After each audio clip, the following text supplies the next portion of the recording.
Welcome to the rabbit hole, where we go deep, deep into the rabbit hole. We're like-minded me. Welcome to the rabbit hole, the truth we see. There's lizard people everywhere, the conspiracies be. Welcome to the rabbit hole, where we go deep, uninvited from the rabbit hole. The weak-minded sheep for the open-minded people, not the little but the weak. To the rabbit hole. You sure you wanna be? We have before us the opportunity to forge a new world order. We don't have time for a meeting of the Flat Earth Society. Flat Earth Society. Flat Earth Society. And for future generations. Flat Earth Society. Flat Earth Society. We don't have time for a new world order.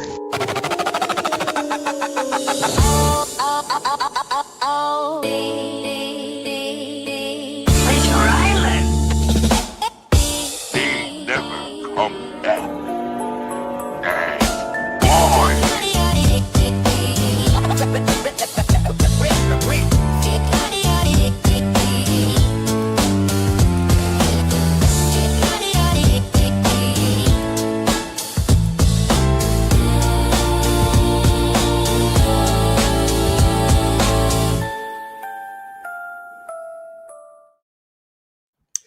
Yes, people, how you doing? Welcome back. Welcome back to the rabbit hole. The ramblings begin right now. It's your Friday night show. It's the Fabulous Five. We've got Nikos, we've got John, we've got Nugene. Sorry, Teflon John. How dare I not use his correct moniker. Teflon John, nothing sticks on Teflon. And we've got Nugene, and of course we've got Captain Skeptic Susie. But tonight we're actually going down a rabbit hole that I think she's very much on board with, because she's been sending me she's been sending me all sorts of videos to supplement and to complement the sort of the title of the show was 9/11 an inside job. I thought I would get this conspiracy out of the way before we are fully potentially monetized, because you can't dabble in this world too frequently. You're just going to get cancelled. So let's get it done early doors. By the way, there's 56 people here already. New record for the first couple of minutes of the show. We love to see it. Before I come and say hello to everyone, find out how you're all doing, little update. We have got past the first stage of monetization. Now, if you do want to become a member of the channel, then there is the options to do so. If you do want to throw in a super chat or two, there is the options to do so. And of course, I'm not never asked, never beg or anything like that. But any of those monies, they're going to get put into a side account that's going to take Nikos to eventually, and Nugene, they're going to keep it to Antarctica. It might take about 20 years of super chats to get us there. And the price of fuel on the flat Earth model is expensive. You know, it's very expensive. But those options are there. Let's find out how everyone is doing. Nikos, my man, my co-pilot, how are you, buddy? Good to see you. Very good, mate. Thank you very much. I can't believe that we've got to the point of monetization in 8 or 9 shows. That just shows how much loyal people we've got watching the show. And, you know, like, if anyone does decide to put in a super chat and aim it at me, you'll be my undivided attention. You know, like, we want to try and get to that Antarctic fund number very quickly so I can put all of these we're 1 minute in, but we want to get there as quick as we can so that we can dispel these myths, and you can help me do it. No, I'm all good, thank you. Before I come to John, it's good to see you. We've broken our super chat Jerry on the channel. James has come in with a super sticker. I should super chat. I was going to say I haven't got the choo choo noise. I haven't got it on this particular StreamYard setup. I can't say choo choo to you without doing the choo choo train, but the super sticker train, it has commenced. Big up to you, James. I'll never forget that, mate. Thank you very much indeed. Thank you. Thank you so much. Very the cool. Antarctic fun begins. We're about 2 feet of air miles complete there, Nikos. You are going to find out the 24-hour sun, whether it does or doesn't exist, and we will either make your worldview. I'm excited. I'm excited already. Thank you, James. Absolutely sensational. John, welcome back to the channel, my man. How you doing, buddy? Sean, yeah, good, thanks. How are you? I'm good, mate. I'm good. Yeah, I've had a little nap after I've done my football content for the day. I have a little nap, and then I wake up and then get into conspiracy mode. You know, so it's all. I love this show. It's my favorite show. Susie, Newsy, how are you? I'm good. Yeah, congrats on the monetization. I've actually just Jack sitting across from me, so I've said to me, best put in a super chat. Jack doesn't put in super chats. What are you doing here? You best do. You best do. I'm gonna kick him under the table. I appreciate you, Susie. Good to see you. And of course, my man Nugene.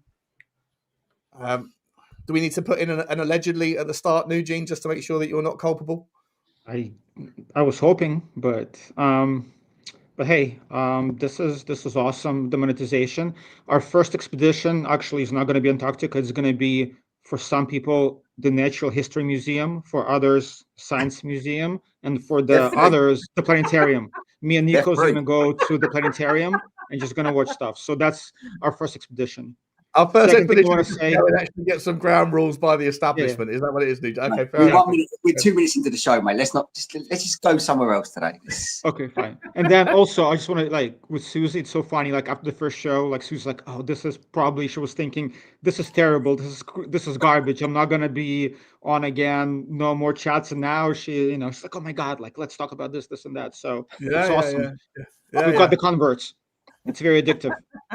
One by one, they all will fall. The dominoes fall. And also, disclaimer: this is a touchy subject for me, so I might get a bit, edgy. So I might get a bit defensive. So just FYI. So we're going to see a riled up. We're going to see a riled up Eugene tonight, are we? No, just maybe a little defensive. Maybe a little Eugene. I'll apologize right now. Yeah. Listen. I don't know why are you assuming we're going in a certain direction, Eugene. Why are you just assuming in general? Anything? In general, it's the 9/11. It's a touchy subject for for me and for my people. So okay, fair enough. Right, guys. Shall we start with? I mean, look, I don't know. I don't really. I've got like 45 different videos to start with. Well, not to start with, 45 lists that we can pop into. Obviously, the title of the show is 9/11 was it an inside job? And I think there's about 100 different sort of subcategories that we can go to. Where do you guys think the first place? Should we start with the actual World Trade Centers rather than talking about World Trade Center 7? Rather than talking, I mean, we can go to holograms where the plane's even real. Obviously that's like right down deep into the specific rabbit hole. We can talk a little bit about George Bush, his family connections and the security thing. Where do you want to start, Nicholas? What particular topic should we start with? Or should I just pick I think a good place to start, is actually the Bin Laden family and their connections to the Bushes, because that's like goes back to the 70s. So it kind of gives you a bit of a foundation, or maybe a logical reason why maybe there was some sort of, if it was what they said, why it would happen. Okay, well, I've got a little video about that just to get us kicking off then. When George W. Bush started his first oil company, who helped fund it? Osama bin Laden's brother and brother-in-law. True or false? B. After a terrorist bomb at a barracks in Saudi Arabia killed 19 Americans, who got the multi-million-dollar contract to rebuild? The bin Ladens. True or false? C. On the morning of September 11th, 2001, who was in a meeting at the Ritz-Carlton Hotel in Washington? George Bush Sr. and Osama bin Laden's brother. True or false? Actually, the answer could be D, all of the above. Because believe it or not, as far-fetched as they sound, each and every one of those things, the bin Laden link to the Bush Oil Company, the bin Laden construction contract after the terrorist bomb, and the bin Laden-Bush meeting on 9/11, is true.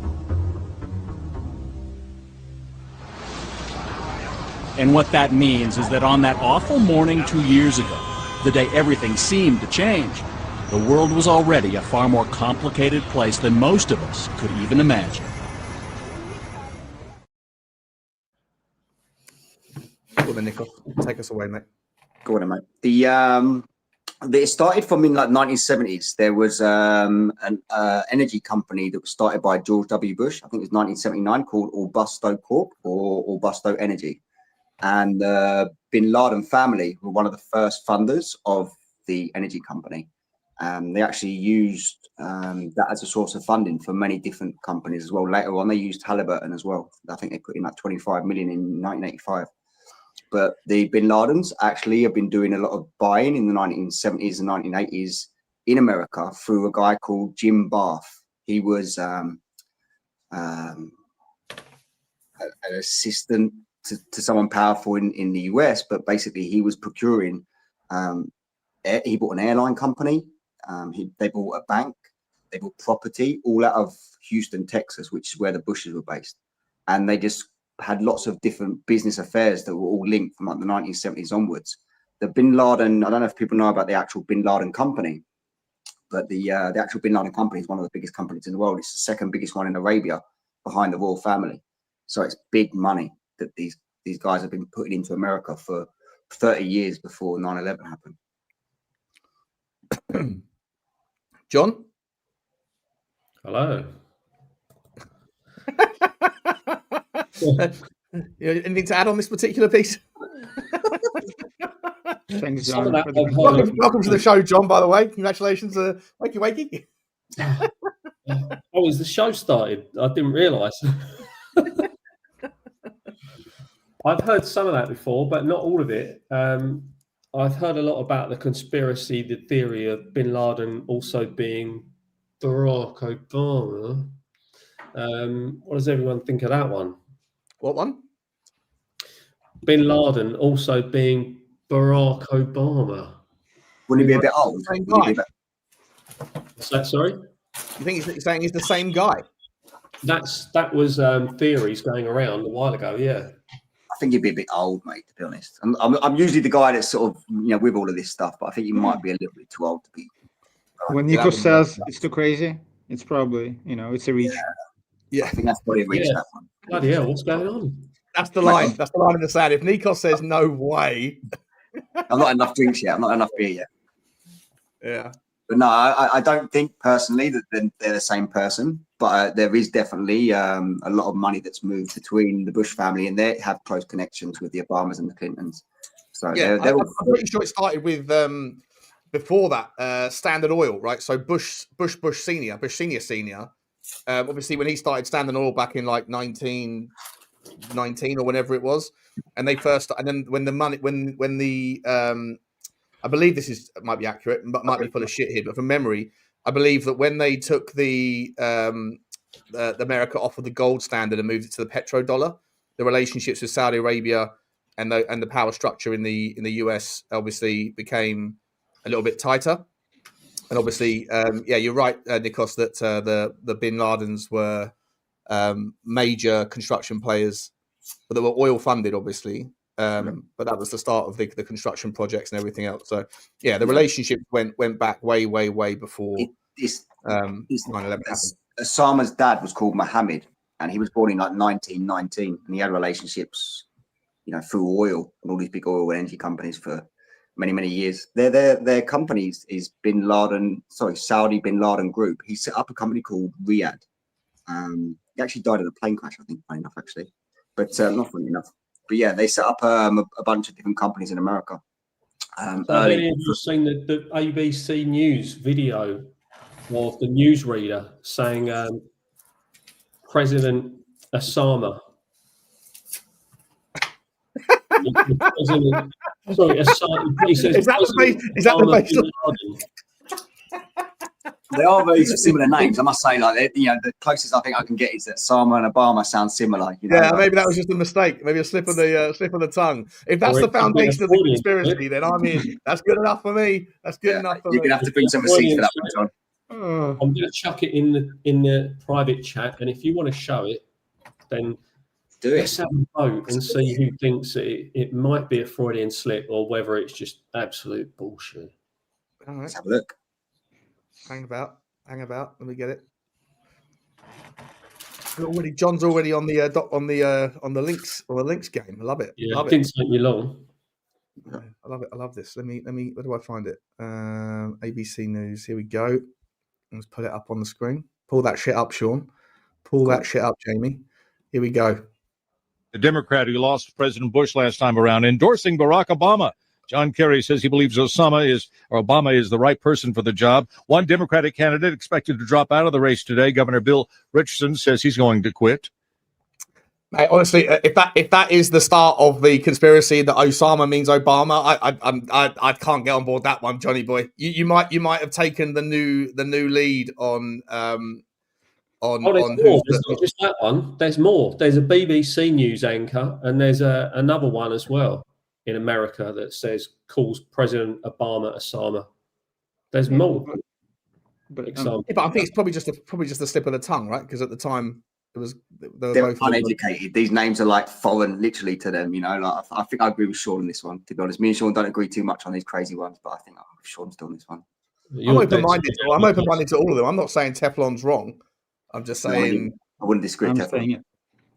Oh, Nugene's already playing skeptic. Susie, just quick word from Captain Skeptic. Are you also saying that Osama bin Laden was not in fact President Obama? No. Susie too. Yeah, Susie and Nikos agreeing. Unbelievable stuff. All right, so there's obviously the. Oh, sorry, John, go on, mate. No, I was just saying, there's a first for everything. There is a first for everything. We agree on some stuff. I think there's just one particular subject I think we don't agree on at all, and probably never agree on. So leave that one. Oh, don't say never, Nikos. I'm telling you. I have this boyish charm that seems to work wonders on people who are skeptic about certain subjects. So maybe it'll rub off on you one day.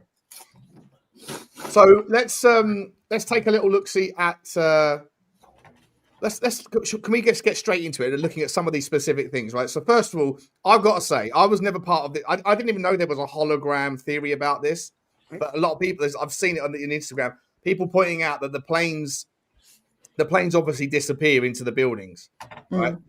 And you got to remember that the building is made a certain way. Back in the days when that building was made, they were like built with like meshes of concrete and steel to the point of overkill.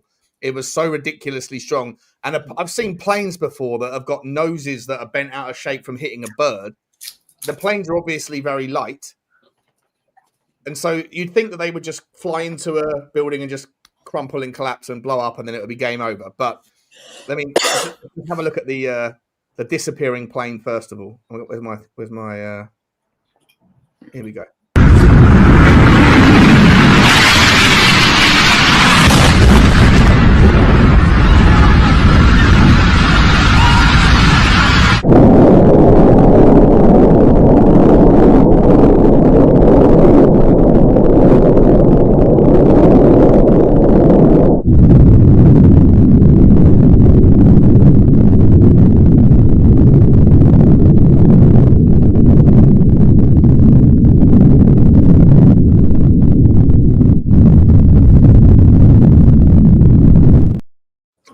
Not sure I need to have 5 different zooms, but I mean, Nugene, come to you, mate.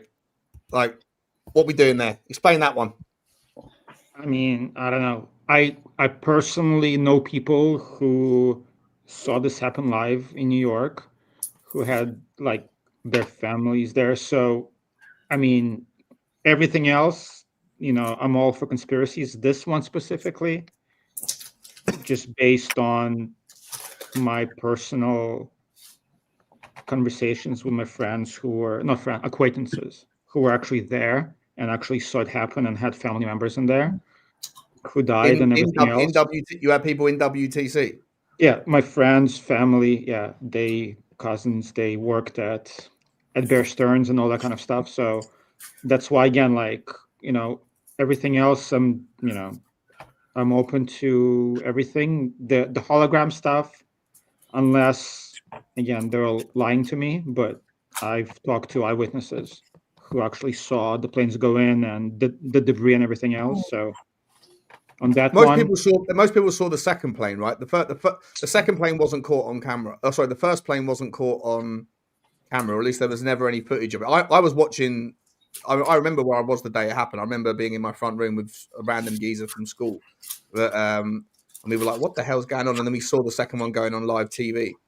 I mean, there were kids also, like, there were kids in school. There was a school that was like facing there, and there was the footage where they're looking out the window and they can actually see like the planes going and everything else. So I mean, again, this one specifically, yeah, I'm calling BS. Yeah, it'd be bloody hard to fake, Susie, unless, I mean, I Yeah. don't know if hologram technology was apparently the excuse, but I don't know how you explain a plane just vanishing into a building, though. Yeah, I've seen on both sides, and I don't know what I feel about this. I do feel it's a little far-fetched, because some people, I think one of the videos I sent you was there was a woman in New Jersey who didn't see any planes, but there was smoke coming out of it. But then my thing is, like, especially like in 2011, I mean, phones were rife. There was millions of people in New York. 2001. Not everybody can be on board with not seeing the planes. Do you know what I mean? Like that's. And people That's died in unhealthy, those. I think. So if it was a hologram, like people died in those planes. I mean, that's a fact. Like you can't. Yeah, like that's that's some a of bit the far-fetched. I think some of the arguments though that were presented were that the planes that took off from the airports were hijacked by some people, right? And then that they were diverted to a clever sort of like a bait and switch on the air traffic control where a random plane would come in, and then one of them would, long story short, that those planes that people boarded were, first of all, they were like 3/4 empty on the day. There was much lower passengers on the planes than were supposed to be, and then the argument, at least, I've got no idea, but the argument at least was that they were taken away to some military base somewhere, and then those people might have been executed or whatever. And then the planes that were flown into the buildings, or whatever they were that were flown into the buildings, were not the aircraft not the passenger aircraft. They might have been built differently with some sort of, like, I don't know, bomb attached underneath or whatever else. Sorry, but even with the hologram thing, but after the news, I mean, the news was on it for such a long time. I think all of our like television, and also back then, you didn't have loads of choice of channels. So it was literally, I remember we were in SA, it was Sky News, and you literally had that on a roll 24/7. They would say the same thing. But the whole time, like the cameras were also on the buildings. Like you could also see the planes in the building as well, though. So I do think the planes were there. And the third tower, yeah, there's definitely something fishy. But like with those two, you can even tell the people, like the initial explosion was at the top of the towers where the planes were. So the people who actually jumping off the towers because they were burning up. They were above the plane, weren't they? Yeah, Above it didn't yeah. happen from the ground up. It happened top down, right? So like the third tower, you can say it might be controlled demolition because the way it collapsed. But in those two, when the people actually and the stories of the survivors who had to go down the stairs and like everything else, like everything points to like something happened. Like I've never heard a witness say, "Oh, I saw a plane come flying in the building." Like if you actually look at the blueprints for those towers, like they're readily available because by law they've got to keep the blueprints and the architectural designs and stuff these days.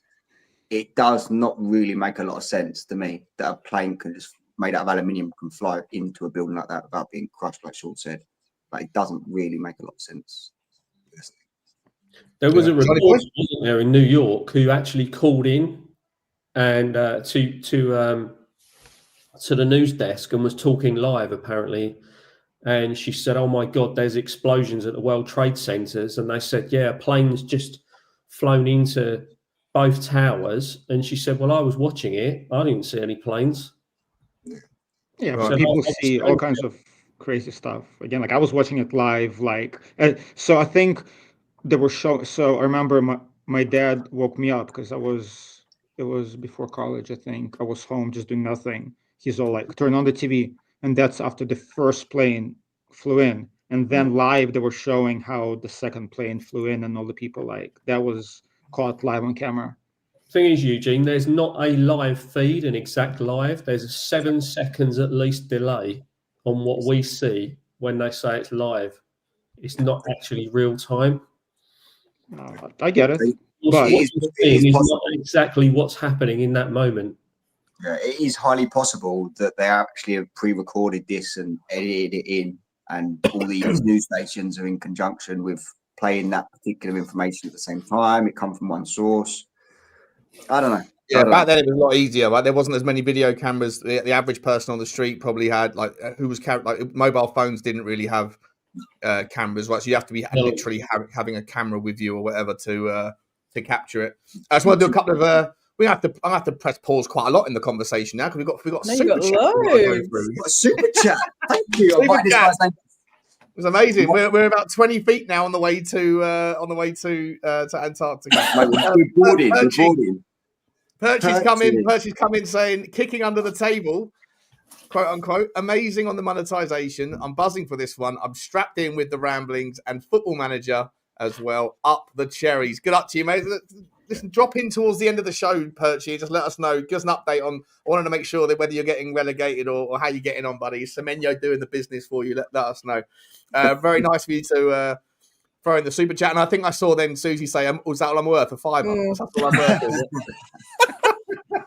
No, not 6. Now it's 7. Whoa! 7. He's popping another one. Susie looks fabulous. Oh, thank you, Percy. Thank you so much, my friend. That's really wonderful of you. Thank you for contributing. I'm writing all these names down of all these people that donated, and I'm going to do something special for them somewhere down the line. So really, give them a kiss for us, Susie. Really? Wait, what about John and I? Are we getting something special? No, probably not. You get something special every week, sir. You get knowledge.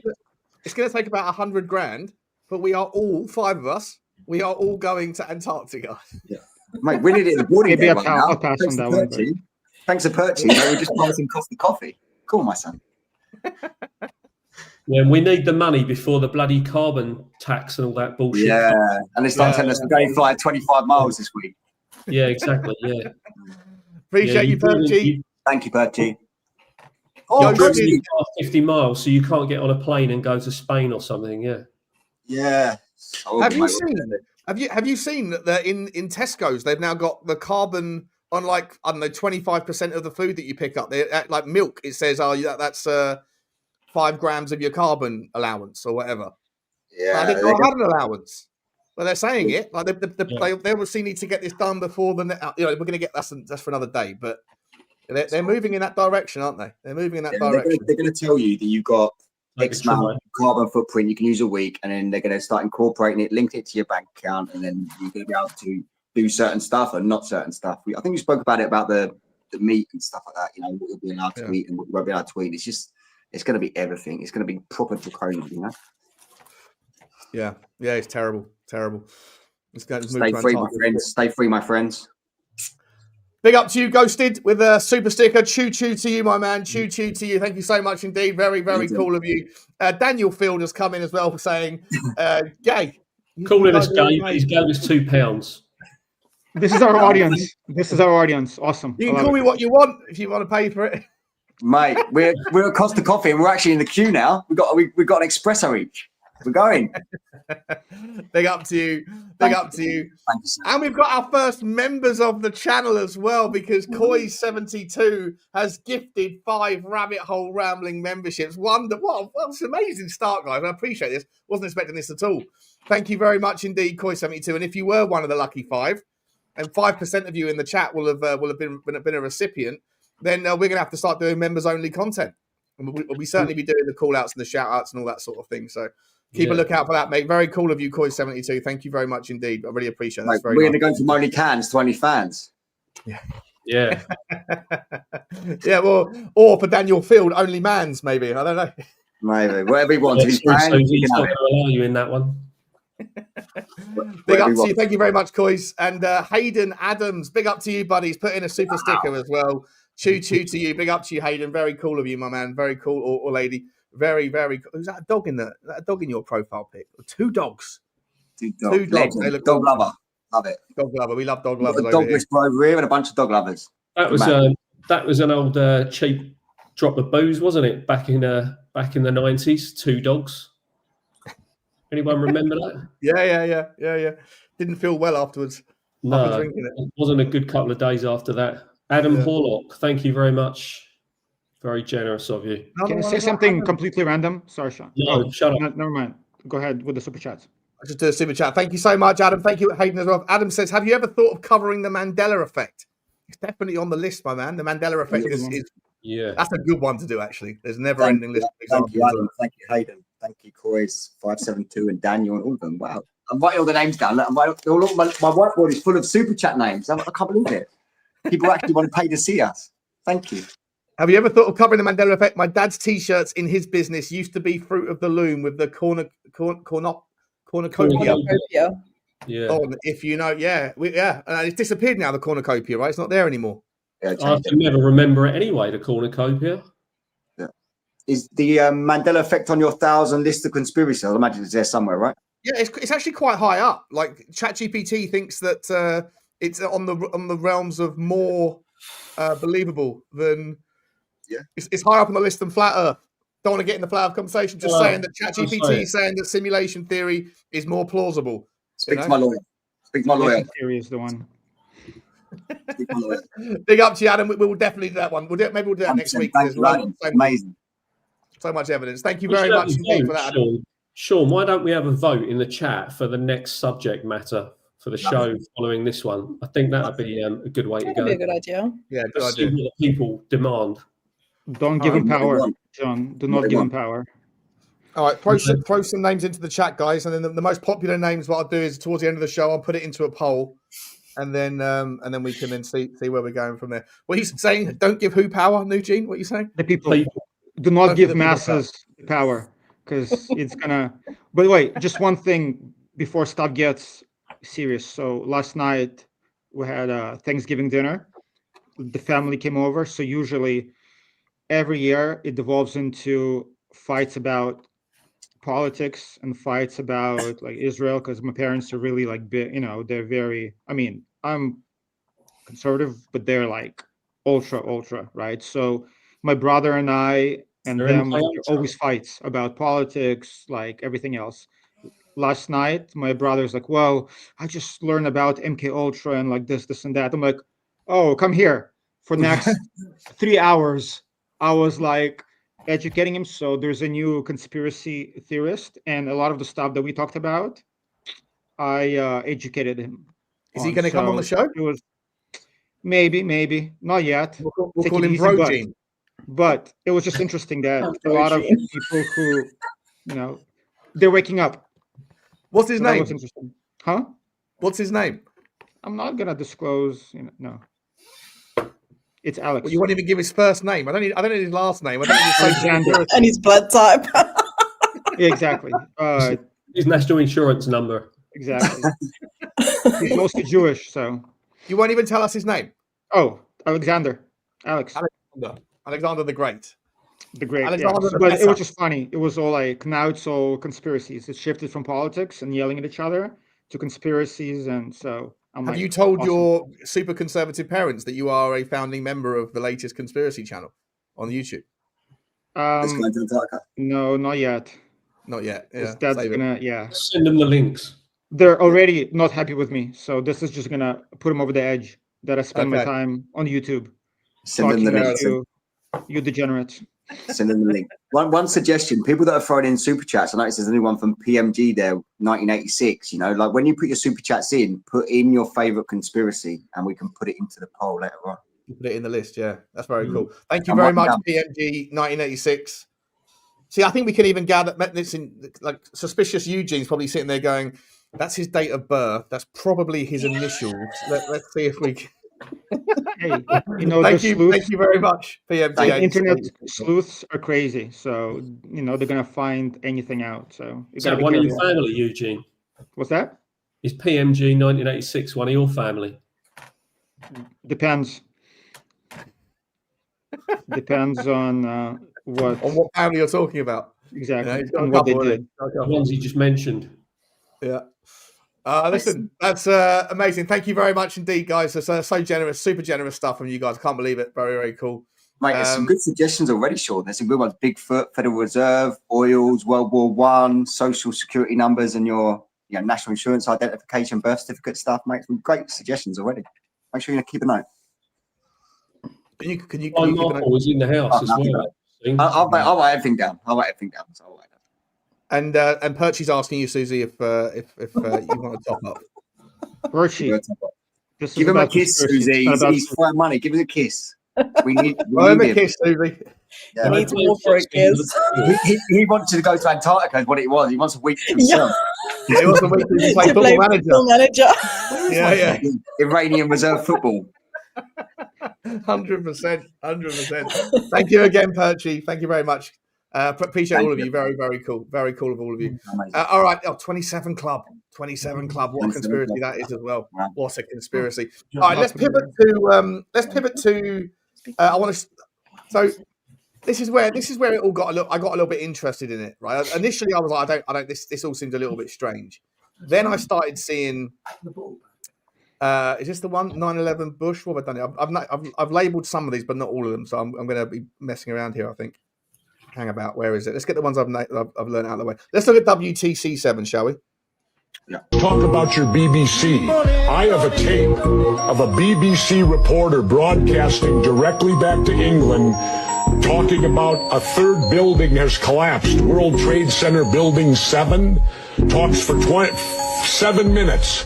All the while she's talking, World Trade Center Building 7 is still standing right behind her. It didn't fall for another half hour, yet they were doing a pre-broadcast back to England that, yes, it's true, you need to that take this a break building fell and it hadn't fallen yet. You're trying to make out the British Broadcasting Company, one of the most respected news organisations in the world, was inventing huge buildings falling over. You need to have a break, Jesse. We'll come back after the break.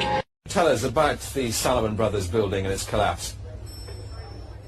Well, only really what you already know. Details are very, very sketchy. As you can see behind me, the Trade Center appears to be still burning. We see these huge clouds of smoke and ash, and we know that behind that there's an empty piece of what was a very familiar New York skyline, a symbol of the financial prosperity of this city, but completely disappeared now, and New York is still unable to take on board what has happened to them today. Yeah, before we get into WTC7, two things I want to do. I want to talk a little bit about Piers Morgan, but before I do that, I didn't see these super chats come in. So sorry. Daniel Field has also said, woof. I think he's had a couple of beers. I think Daniel's had a couple of beers tonight because he's called us gay and dogs, I think. John, you need to translate that one. What does that mean translated? I don't know. Imagine having a gay dog, though. How embarrassing would that be for you? It must happen. Probably, yeah. yeah. I phoned up my vet and said, is there any chance at all that Bugsy Malone could be bipolar or ADHD or on the spectrum? Say a lesbian. No, she's not interested, mate. She had a boyfriend for like 5 minutes when she was a puppy, a dog down the road, and then when he got snipped, he lost interest, and I could see like she was heartbroken one day when they met up, and he just wasn't interested anymore. And then she got her snipped like I don't know, a month later, and then ever since then she's never had any kind of affiliation with any other dog. She's very much a ball lover, you know. But I don't know, that sounded weird. But I definitely reckon that dogs, like any sentient beings, could be on the spectrum, right? She's got you. That's all she needs. That's all she needs, mate. Big up, Daniel. Thank you very much indeed. Thank you so much, Daniel. Very cool of you, my man. And also, Phil Coys has come in as well. Phil Coys. Wow. Big up to you, Phil. Appreciate you. Choo to you as well, mate. We're getting some love, my friends. Thank you so much. Flo Marple is in the house as well. This is Flo's in the house. Big up, Flo Marple. Where is she? She's my favourite. Okay, do super chat segments, please, because it's quite stop starter. You know what? It's a good point, Sam. We'll do that. Thank you very much. That's good advice. Good advice. And Adam Horlock has become a new channel member. Big up to you, Adam. Mate. Very, very cool of you as well, my man. I love you, Adam. You're always on all the shows that we do and supporting us so much. Thank you very much. Anyway, so let's get back to it then. So first of all, Piers Morgan is wrong on basically everything. And he talks with such confidence about everything. And then only when the weight of public opinion shifts in a different direction does he then pivot like a flip-flop towards, and then pretends like he didn't say what he said. He said on that video there, the BBC, one of the most trusted news organisations, I'm pretty sure wasn't that around the time that the Jimmy Savile thing got out? Right, because that video was from years later with Jesse Ventura. But either way, yeah, WT7. Talk to me about WTC7, Susie. I'll start with you. No, I don't have much to say on that, to be honest. I don't it's not my area of expertise. It's better somewhere else. World Trade Center 7. actually housed a lot of the financial documents that they use for the army, in particular America. The day before 9/11, I think we mentioned it before, Donald Rumsfeld come out and mentioned there was 2.3 trillion missing from the budget. That kind of went under the radar a little bit because of what happened the next day. But the documents that resided in World Trade Center 7 coincided with the financial planning for the attack on Afghanistan, which actually commenced 2 days later.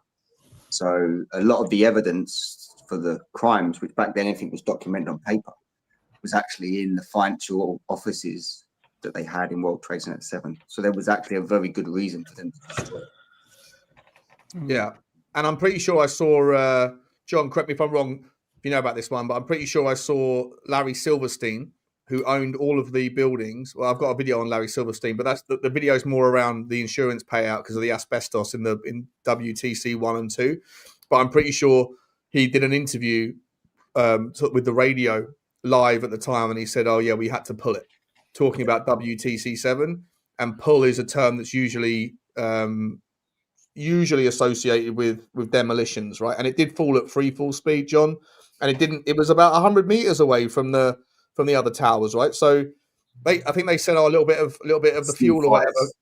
Small fires, yeah, some fires or whatever. But again, these buildings, like no other buildings ever burnt down. No other concrete building has ever burnt down from fire, like collapsed from fire. In fact, we saw last night, I think it was, God bless them, over in Hong Kong, there was a fire that started, and lots of people died. You know, R.I.P. But the fires ripped through those buildings, and everyone was in trouble. But the buildings are still there. The carcasses of the buildings are still very much there. And but apparently, the only buildings in the world. What's that, Susan? No, sorry, they said that was the worst fire, like in a high-rise building in the whole world. So yeah. It's not at all. There's videos of like some of the ones like in Asia that have actually burned for like 72 hours, like actually on flames for something, and nothing happens other than they're just fire damage to the building. It shouldn't be hot enough to do anything with the construction. But the funny thing about World Trade Center 7 is there's been lots of whistleblowers that have come out who are experts in demolition and deconstructions of buildings to plant them back in the footprint they're actually erected in. And every single one of them agrees that that is a planned demolition with explosives. And that these are experts. You know, there's so many videos you can find all over the internet, you know, of these particular specialists saying, yeah, that is 100% spot on case of a controlled demolition. Yeah, why would that thing fall? There was no plane hit it. There was no reason for it to collapse like that. Yeah, there was meant to be a plane. There was meant to be another plane that was going to hit it. Like from one of the theories that I found is there was another plane, but it got intercepted or it got stopped, or for whatever reason it wasn't able to make the journey to it. There was going to have another plane hit that one too. They thought, we'll just pull it anyway. Yeah. The plane, we'll get rid of it anyway. Yeah. No, the third plane or the fourth plane, it was on the way to Washington, D.C. And then the conspiracy, and then so they're saying that the passengers themselves took it down. They took control of it and crashed it, but others say that it was shut down. Is that United 93? Is reasonable. United 93.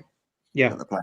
So two hit the towers, one hit the Pentagon, and the fourth one just crashed in the field somewhere. See, so I don't believe the passengers did it, but it could have been shut down by the Air Force. I'm more than open-minded to the idea that two planes actually flew into the World Trade Centers, the 1 and 2. Building 7 was pulled, in my opinion. It falls at free fall speed, as did the other two, which we've got videos on. But the other two, right, the one that came down in the field, right, that didn't make it. There was no wreckage of any plane. There was only one Rolls-Royce engine that was recovered. There was a big pivot, a big like a divot in the ground, and same goes for the one at the Pentagon. I think I've got a video somewhere on here that's talking about the hijackers that were supposed to fly it into the Pentagon. The geezer couldn't fly a Cessna, and yet the arc in which he would have to have flown to have made it possible to hit the Pentagon where it did, which also coincidentally just happened to be the division of the Pentagon that was investigating that $2 trillion of unknown spend. like there was security cameras all over the Pentagon, yet there was absolutely zero footage at all of a plane hitting it, apart from one from a petrol station across the street, and then that footage was confiscated like half an hour later and never seen again. It was all they would show was 1 or 2 frames of the plane hitting. Exactly. The only thing they've ever released about the Pentagon in particular is still frames, and it's 7 seconds spread over 3 pictures. So like there's the interesting bit in the story for me is like they haven't recovered any Rolls-Royce engines or black boxes from any of these sites. So you can talk about World Trade Center 1 and 2, you can talk about the Pentagon, but there wasn't any actual evidence of a plane in any of this. Yeah, no, it is right, because they said the whole thing was that how can fire burn through those Rolls-Royce engines, completely disintegrate them to absolutely dust, but then other things survived that. Yeah. So, for instance, the people, they were still able to identify the people, so they weren't incinerated enough, but the engines were. I mean, just one thing, because you guys mentioned that the money that they were investigating, just for context, Pentagon or like they've never passed an audit, like ever. So the trillions of dollars every single year, all that money is missing. So it's not just the one type thing. They've never passed an audit like in their lives for like decades. Parthenon is different though to like a specific investigation. I think I've got a video here from Joe Rogan, I think, that talks about it just briefly. Let me use it 2 seconds. Day before 9/11, the day before the attacks, Rumsfeld gave a press conference where he talked about trillions of dollars missing. Then a plane slams into the very part of the building where they were doing the accounting. According to some estimates, we cannot track $2.3 trillion in transactions. They said they couldn't track $2.3 trillion. No, that didn't happen. That did not happen, but it did happen. Okay, I'm on board. Okay, cool. Yeah. The interesting thing as well is like the deficit right now in America is like $37 trillion, but 24 years ago, the actual deficit of the debt of the country was something like $4 trillion. So in the grand scheme of it, we're talking about a huge amount of money for the time it was. And it was big news at the time for sure, 100%. Oh, yeah, well, it wasn't big news, but it should have been big news. But it was swept under the carpet because the next day it was all about how do we get revenge on, I don't know, Saddam Hussein, what he had to do with it. Here's I've got some. I think there's some footage here of the Pentagon story. Let me see. How could anyone fly a 60-ton, 125-foot wide, 44-foot tall plane through this obstacle course? The aircraft, before striking the Pentagon, reportedly executed a 270-degree downward spiral, and yet Hani Hanjour was known as a terrible pilot who could not safely fly even a small plane.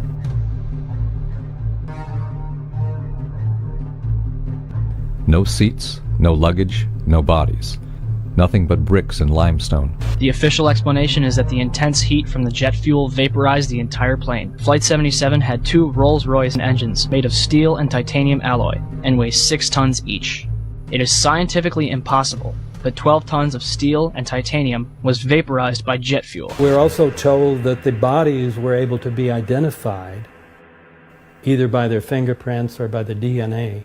So what kind of fire can vaporize aluminum and tempered steel and yet leave human bodies intact? From my close-up inspection, there's no evidence of a plane having crashed anywhere near the Pentagon. And as I said, the only pieces left that you can see are small enough that you could pick up in your hand. Shortly after the strike, government agents picked up debris and carried it off.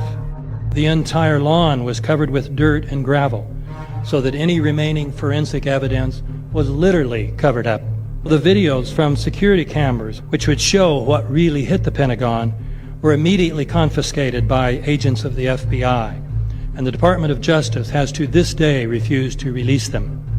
If these videos would prove that the Pentagon was really hit by a 757, most of us would assume the government would release them. I remember seeing those videos where it looks like a missile type object. It comes in low. Yeah, it looks more like a missile than anything else. The interesting thing about this is the maths don't maths. So their story is that here you go, the mathematical probability. No, mate, I won the battle earlier in the private chat. You did. Yeah, you did, mate. Yeah, you did. Just for clarification, last week I said something about the stars aligning over Giza. ChatGPT said 100% I was right. There is a 0% chance that is mathematically possible again. So just for the record, my mathematical probabilities, they do stand up, and I've pre-checked them before I say them, but I will bring receipts in the future. But what I was saying to you last week, I say every time we have a conversation and Nikos goes to that, the mathematical probably just doesn't stack up. And I was saying you can't keep saying that without showing the math. And then earlier on, you brought us the math. So fair play. No one argued. No one replied. No one liked it. No one said anything. Everyone just shut up, and that's how I like it. So just this time, the steel still burns at 1,500 degrees Celsius, which is about 2,500 to 2,800 Fahrenheit, and jet fuel burns at 1,000 Celsius and 1,800 Fahrenheit. So the jet fuel cannot literally get hot enough to melt steel. Like it can't get the narrative. The story that they've given us is that jet fuel got so hot it melted the steel, but it can't burn that hot by quite a lot. And this is the same for the beams in the World Trade Centers. The World Trade Centers steel beams, which were super reinforced and built for such an occasion. When they designed it so that a plane could actually hit it. But you can't melt steel with jet fuel, which was what they say happened. By the way, the Delta 93, the engine was found 300 yards from where the crash took place. So where? I posted the link about I'm bringing it up now. Sorry, debunking of the conspiracy. So it said all the conspiracies. You got to find me 8 engines, mate. Keep going. I mean, well, it's the same thing, right? It's like you guys are saying, "Oh, this was on video," or like. I'm just what am I looking at here specifically? Just go down about go down. So they're like all the conspiracy. So yeah. So if you Flight 93 includes the plane engine. Yeah, so go down a bit. It says right there, the last paragraph. The engine was found 300 yards away. Miles away from the crash site. Miles away. Go down. Go like the very last paragraph. Oh, here. As for the plane's engine being found miles away, this is also factually incorrect. The engine was discovered just 300 yards from the main crash site, and in a direction consistent with the flight path of the planes, as it impacted the ground. Considering the velocity of the crash, 300 yards is well within the distance expected, according to Sky history. Sky, yeah. So this is anyone that believes anything Sky says, put their hand up. Like, unfortunately, who owns Sky? Playing devil's advocate. I mean, no, I love it. You're like the inverse Jamie. How do you spell Jamie backwards? I'm saying the other sources are not necessarily, great sources as well. So there should be two. There should be 2 Rolls-Royce engines at the Pentagon, and there should be 4 Rolls-Royce huge turbine engines in the World Trade Center wreckages, and there's not. But they found one 500 yards down the road. One. Unfortunately, I'm quite a skeptical person, and BBC and Sky and all those, mate, you can't really believe anything they say, especially if they put it on an article. They've retracted it in quiet, like about a year later. What you got there, John? Who gave you a target? Look, a bullseye. When you said no one liked it, when you said about the mathematical probabilities. Oh yeah, you got it. Teflon. I didn't see it. Sorry, mate. I retract that statement. Teflon sent me a bullseye because he knew I was on the target. Thank you, John. But no one else decided to comment or reply or get all loud about it. So no, funny that, isn't it? Funny when you bring the maths, they go, "Oh, fair enough. Next, let's find another hole. Let's find another problem." I want to find a James Madison where he's doing the darts thing to your. I was sitting there all smug, stroking my dog like, yeah, like Blofeld, on film. Nice. Was that? That wasn't a euphemism, mate. Yeah, it sounded like one, to be honest. It wasn't. I was actually sitting there stroking my dog, thinking, "Go on, someone reply. Let's see what we got." No. He's not a gay dog, is he? No, well, to be honest, I'm not sure. Actually, my dog, I think he's just angry because I castrated him when he was 1 year old, mate. I think he's just angry at me. Oh, he might be gay then. Yeah, he might be gay. You have to talk to him for me. He's angry gay. I want to show this one though, right? This one's gay. If you've got a dog and it's gay, that's cool. There's nothing wrong with that. Just putting that out there. Mate, I don't mind about the dog depopulation program. I'm more worried about the human depopulation program. Yeah, that's another one we're going to do. Yeah, one All day right, they're I want to show you this this one about we talk about disappearing planes. How about appearing planes? Now it's obvious, I think.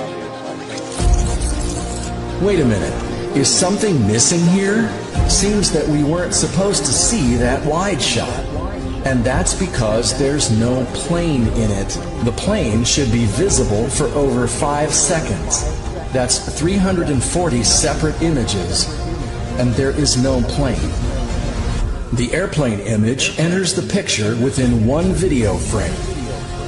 The nose of the airplane appears to pop out the backside of the tower. It's physically impossible for the nose of a Boeing 767 airplane to emerge intact. It's hollow, made of plastic, and not designed to withstand any sort of collision. Huge dent in the nose of their plane. Delta Airlines says it was caused by a bird strike. The Thunder were flying from Minnesota to Chicago when it happened. If you had a regular airplane fly into a building, it would crumple. It wouldn't go through the building and come out the other side as one of the computer-generated images did. There it is. There it is. The plane went right through. The plane coming out the other side of Tower 2. Unless the people that were the construction firm, the security company that had control of the contract to keep the World Trade Center secure for those years beforehand, which happened to be George Bush's cousin's company, unless they were given a role to make sure that they hollowed out certain floors of the Trade Center, and then the plane, if it hit the right specific spot, then it could maybe break through somehow. Mate, do you know how hard it'd be to hit for a plane to actually target a floor on a building like that? Just again, it just doesn't make sense, mate. You know, a plane flying through a building like that would be stopped by all the concrete blocks that are scattered across the floors, stairwells. If you look at the foundations of those buildings, mate, nothing like that is going all the way through it. It feels. Nah, mate. It Definitely feels suspicious, especially when I believe that no plane hit the Pentagon. If there was a plane wreckage at the Pentagon site, if there was a full plane wreckage found on the field where the other one went down, I'd be like, yeah, okay, there's nothing to see here. Whoever was flying the planes and the passport things and everything else, and the fact that the towers all fell down, I'd be like, yeah, all of that's bullshit. But the idea that a plane didn't hit or wasn't as it looked, no chance. But when the other two, the non-World Trade Center planes weren't really ever found to the same degree, and then you see things like a plane popping its nose out the other side. Yeah, the military would have as well. What are we doing here? Let's make it quite clear as well. The military would have had technology, like video technology, like CGI, like that at that point. So it would have been plausible that someone could have created a CGI image like that. It's not like you can say, oh, well, the technology wasn't there for them to be able to create something like that. They fooled people with a moon landing 40 years before that, it wouldn't be out of the realms of possibility that someone could create that and fucked up with the. But those floors, it's mostly windows because they had windows and glass. It's not concrete everywhere. So especially given that force, and it's a big plane. And again, I just have witnesses. I talk to people who actually watched it happen. So yeah, I saw the nose come out of the other side, Eugene. Yeah, mate, it'd be smashed to pieces, mate.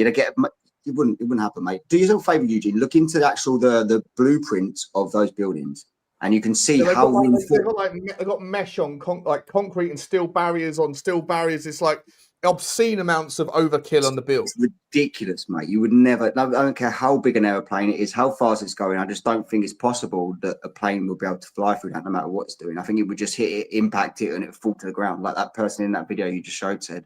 But the way that you get around that is by looking into the actual blueprints that are still available online, and you can see how they constructed it. It's got an inner core. So the World Trade Center buildings themselves, they had the outer core, which was made of windows, like you rightly said, but there was an inner core, which was away from the outside of the buildings, and then there's all the concrete inside for the stairwells that were in the middle. It just doesn't make sense. I'm sorry from my point of view. So I want to pivot just now to some of the stuff around the demolition.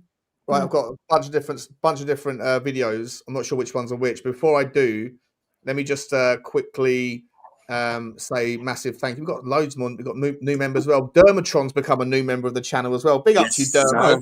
Dermatron.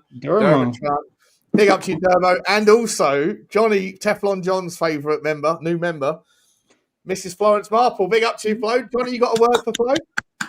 Yeah, thanks, Flo. We love you here. You know that, don't you? Thank you, Mrs. Marple. If I ever get down to the lane at some point, I'm going to buy you a cup of tea and a slice of cake. Hold him to that, Mrs. Marple. Hold him to that. Hold him to that, Marple.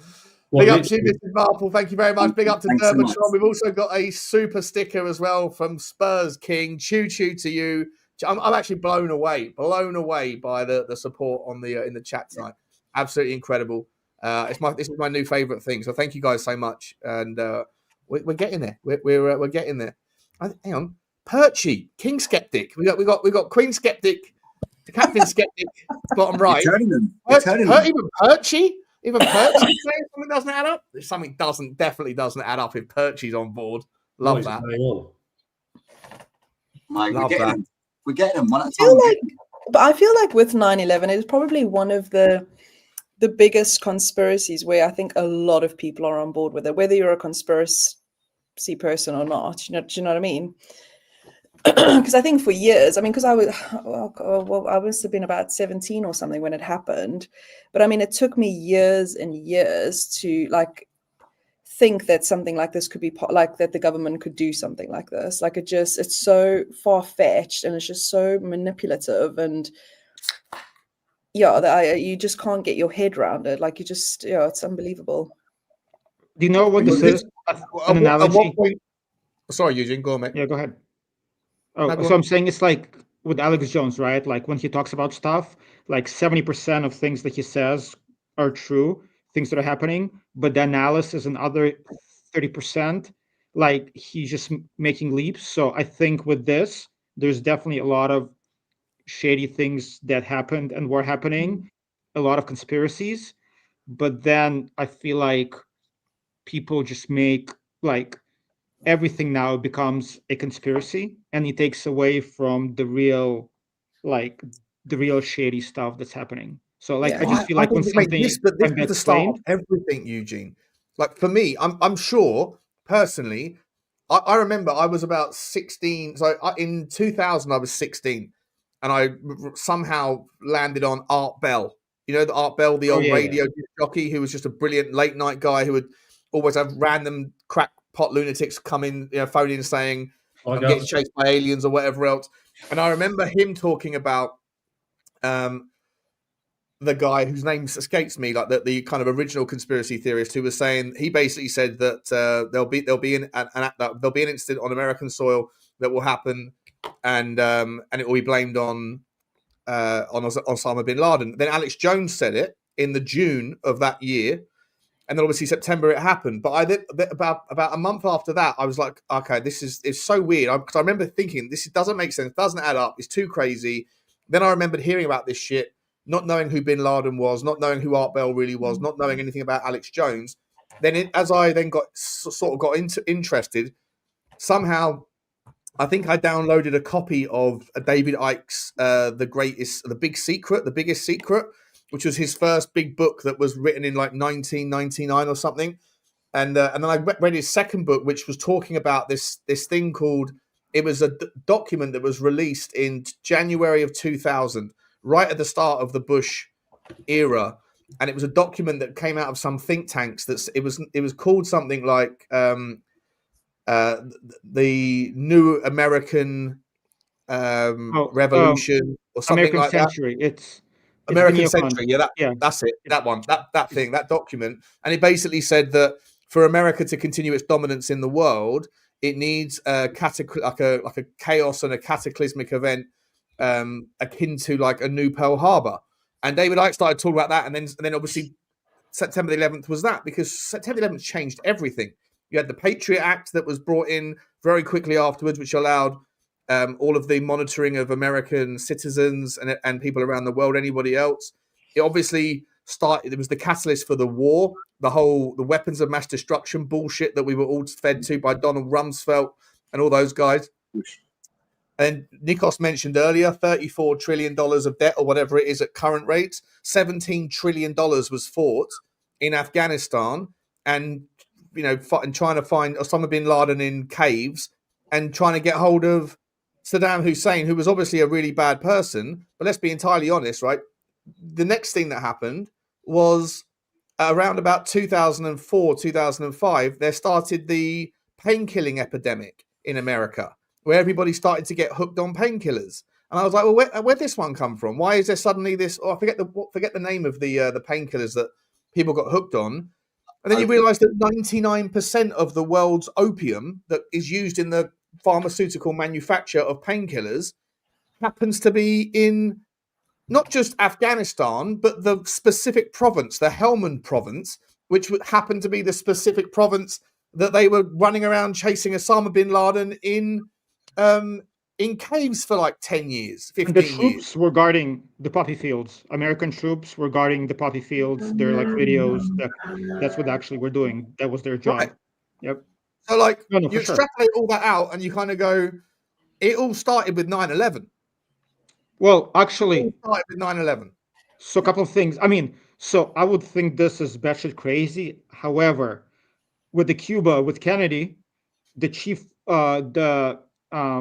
generals approved a mission to down an airliner with civilians to start a war with Cuba. It's a fact. And Kennedy said no. So the fact that they already thought about it before makes anything possible. And then the second, I don't know if you guys know Wesley Clark, General Wesley Clark.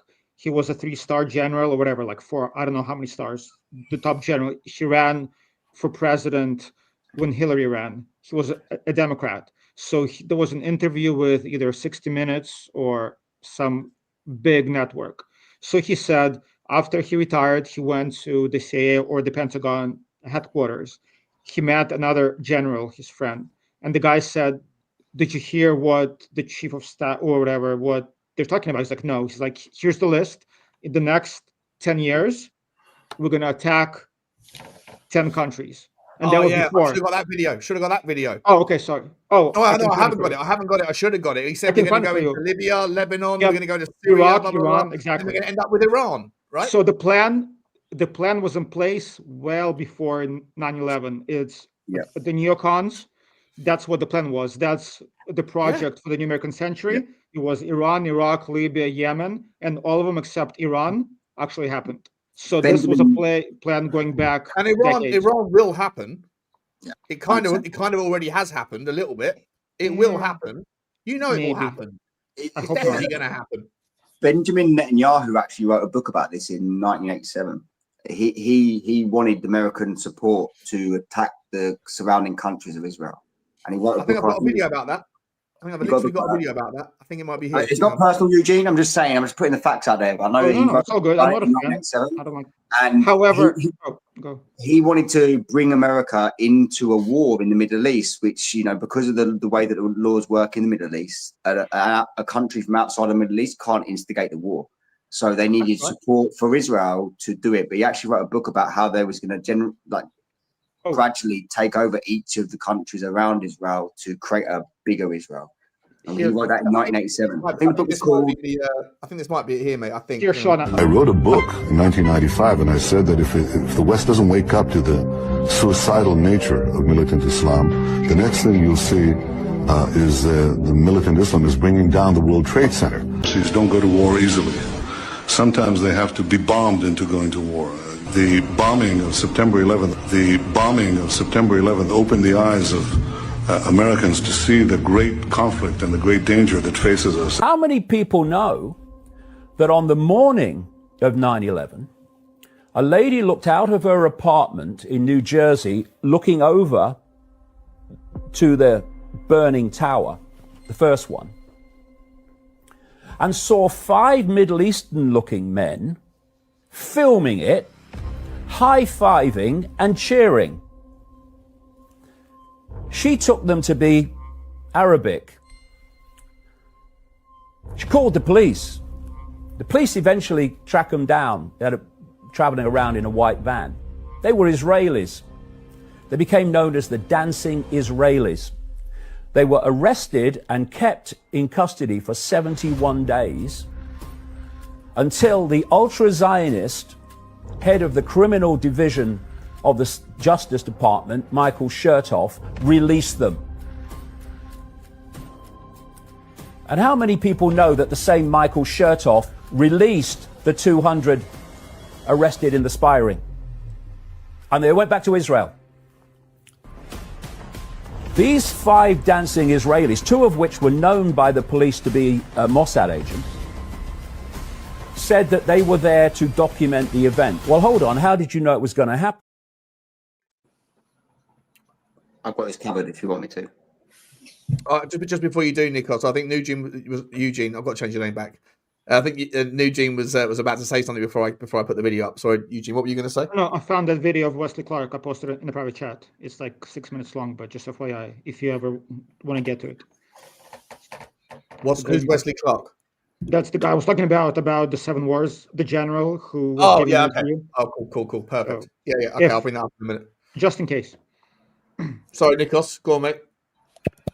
Just to finish up the last bit, the book was called Terrorism: How the West Can Win the War. That was what the updated edit of 1987 that Netanyahu done. But to that story there, that is quite fascinating. The 5 Israeli men that were arrested on 9/11 they had a moving van that was labeled Urban Movers.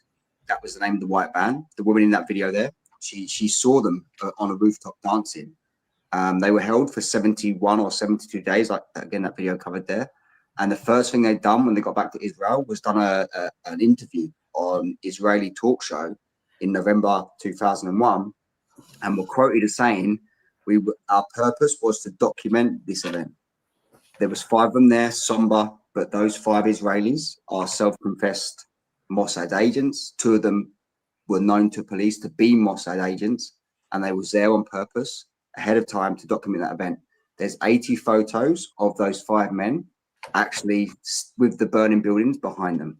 One of them is holding a lighter up with the flames matching the burning buildings. So I've actually got a video of them in an interview, although I don't. Eugene, do you speak Hebrew? Okay. It's translated. I don't know if this is any. I've got no idea if this is real. There's definitely an interview of them on Israeli TV that say something about the bombings and that they were there to document it. So you can see that David Icke's not just making it up. I've got it here somewhere. Hang on, here we go. Israeli talk show. It's a famous TV show. Sorry, mate. Sorry. It's actually called Israeli Talk Show. The Israeli Talk Show is actually been going for decades, but they actually done it in November 2001. Here we go.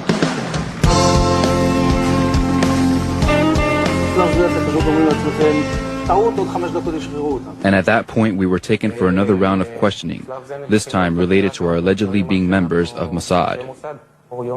The fact of the matter is, we are coming from a country that experiences terror daily. Our purpose was to document the event.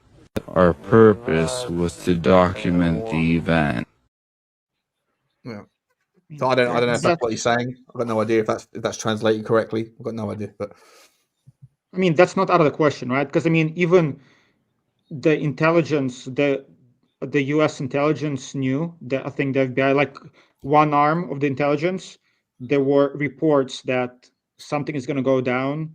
They knew. The issue is that briefing, that report got lost.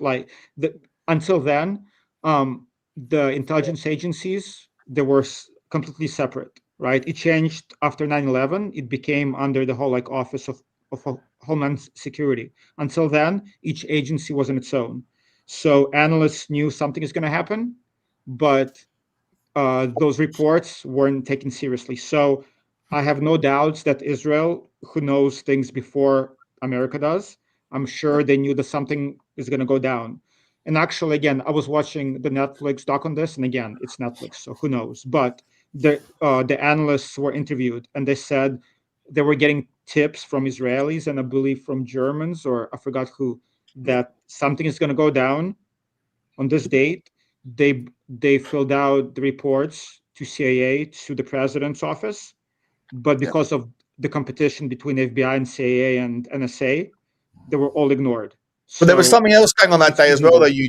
I'm pretty sure that there was war planning events going on where, like, the reason why none of the like the Air Force, the US Air Force or whatever you call it, scramble any jets was because they were all flying at the time up and around northern New York and into Canada, basically doing like war games essentially that were based on the same script, right? Like that there was like practicing and preparing for an event in the scenario that planes were going to get hijacked. Because when people were phoning through, I remember seeing or listening or watching a video that had like recordings of people calling the Air Force saying there's planes being hijacked, like Army officials talking to each other or Air Force officials talking to each other, saying there's planes allegedly been hijacked that are approaching New York, and then the other side were going, wait, are you talking about the war games or are you talking about in real life? And they're like, no, real life. And so, again, like, what are the fucking chances that this happened to be on the day that it happens, that they've already got rid of all of the planes that could have done something to intercept it, and they sent them a few hundred miles further north over Canada, practicing for the exact same situation that was happening? Yes, it could be a coincidence, but when you've got like 1,000 coincidences, you start, conspiratorial minds. Another interesting part of the story is that there was an Israeli radio station in New York the morning of 9/11 at 7 o'clock in the morning. It urged people that worked at the World Trade Center to not go to work today. It's very hard to find these videos. You know, the dancing Israelis, and there used to be a copy of it online for the actual talk show person, Israeli talk show person, saying, "Don't go to work today if you work in World Trade Centers and stuff." But they've just deleted it from the internet. But there seems to be quite a lot of consistencies in people missing from work. Larry Silverstein, he attended the World Trade Center nearly every day of his life since he had it. The one day I think he only was absent from the World Trade Center like 3 days in his whole time of being involved with it, and that was one of the days. Yeah, but the Bear Stearns people, they all died, right? They were all like high level. A lot of them did. A lot of them did, but there was a suspicious. I do remember also hearing there was a suspiciously high amount of absentees that day. Yeah, a lot, you know? and a lot of them were Israelis as well. I said there was a video. I remember watching it years ago, but it's so hard to find this stuff now, especially on places like YouTube and stuff. But I've there got a was video here about Silverstein. Definitely got a video about Silverstein here, and I want to bring in Susie's money video in a second as well. Questions you're not allowed to ask. Why did the owner of the World Trade Center get maximum insurance against terrorist attacks 6 weeks prior to September 11th? Why did the owner have breakfast in the towers every morning except for September 11th? The day before September 11th, Rumsfeld gave a press conference where he talked about trillions of dollars missing. Our financial systems are decades old. According to some estimates, we cannot track $2.3 trillion in transactions. Why was CNN already there before the attacks with a camera crew ready to film? Why was there an unidentified group of short cells purchased against airline companies right before the attacks? Why was every passenger incinerated in the explosion, but the terrorist passport somehow survived? Why was a report published a year before 9/11 by George W. Bush's administration saying they needed to aggressively expand military power worldwide, but they need a catalyzing Pearl Harbor level event in order to gain public support? Yeah, I think we covered most of those ones. I don't know why. I've got something else about Silverstein somewhere else. Look, Susie, I want to bring your Tower Money video in. We get into the sort of like the weirder ones now, the weirder bits of this sort of conspiracy, right? Coincidence? Okay, here's the 1 to the 5. The towers are hit. The buildings are falling. The buildings are gone. And all there's left is smoke. This is what is shown when you fold a $20 bill a certain way.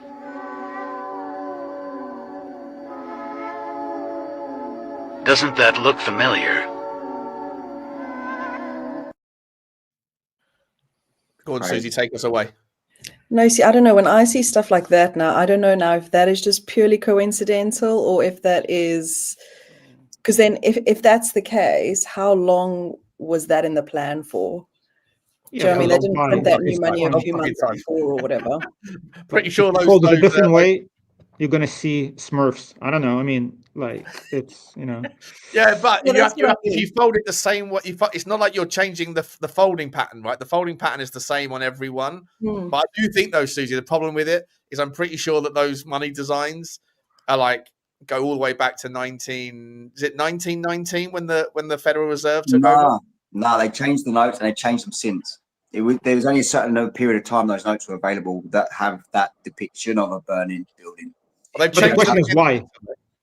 Always ask yourself, what's the purpose, and why would Yeah, like why would they send you subliminal messages to the public? They have to. Because they have to. That's the conspiracy. They have to let you know. It's like free choice. According to the conspiracy on all of these things, they have to let you know. And then if it's karmic, like karmic resolution or whatever it is, like they're basically letting you know what they're doing. That's why they tell you in movies.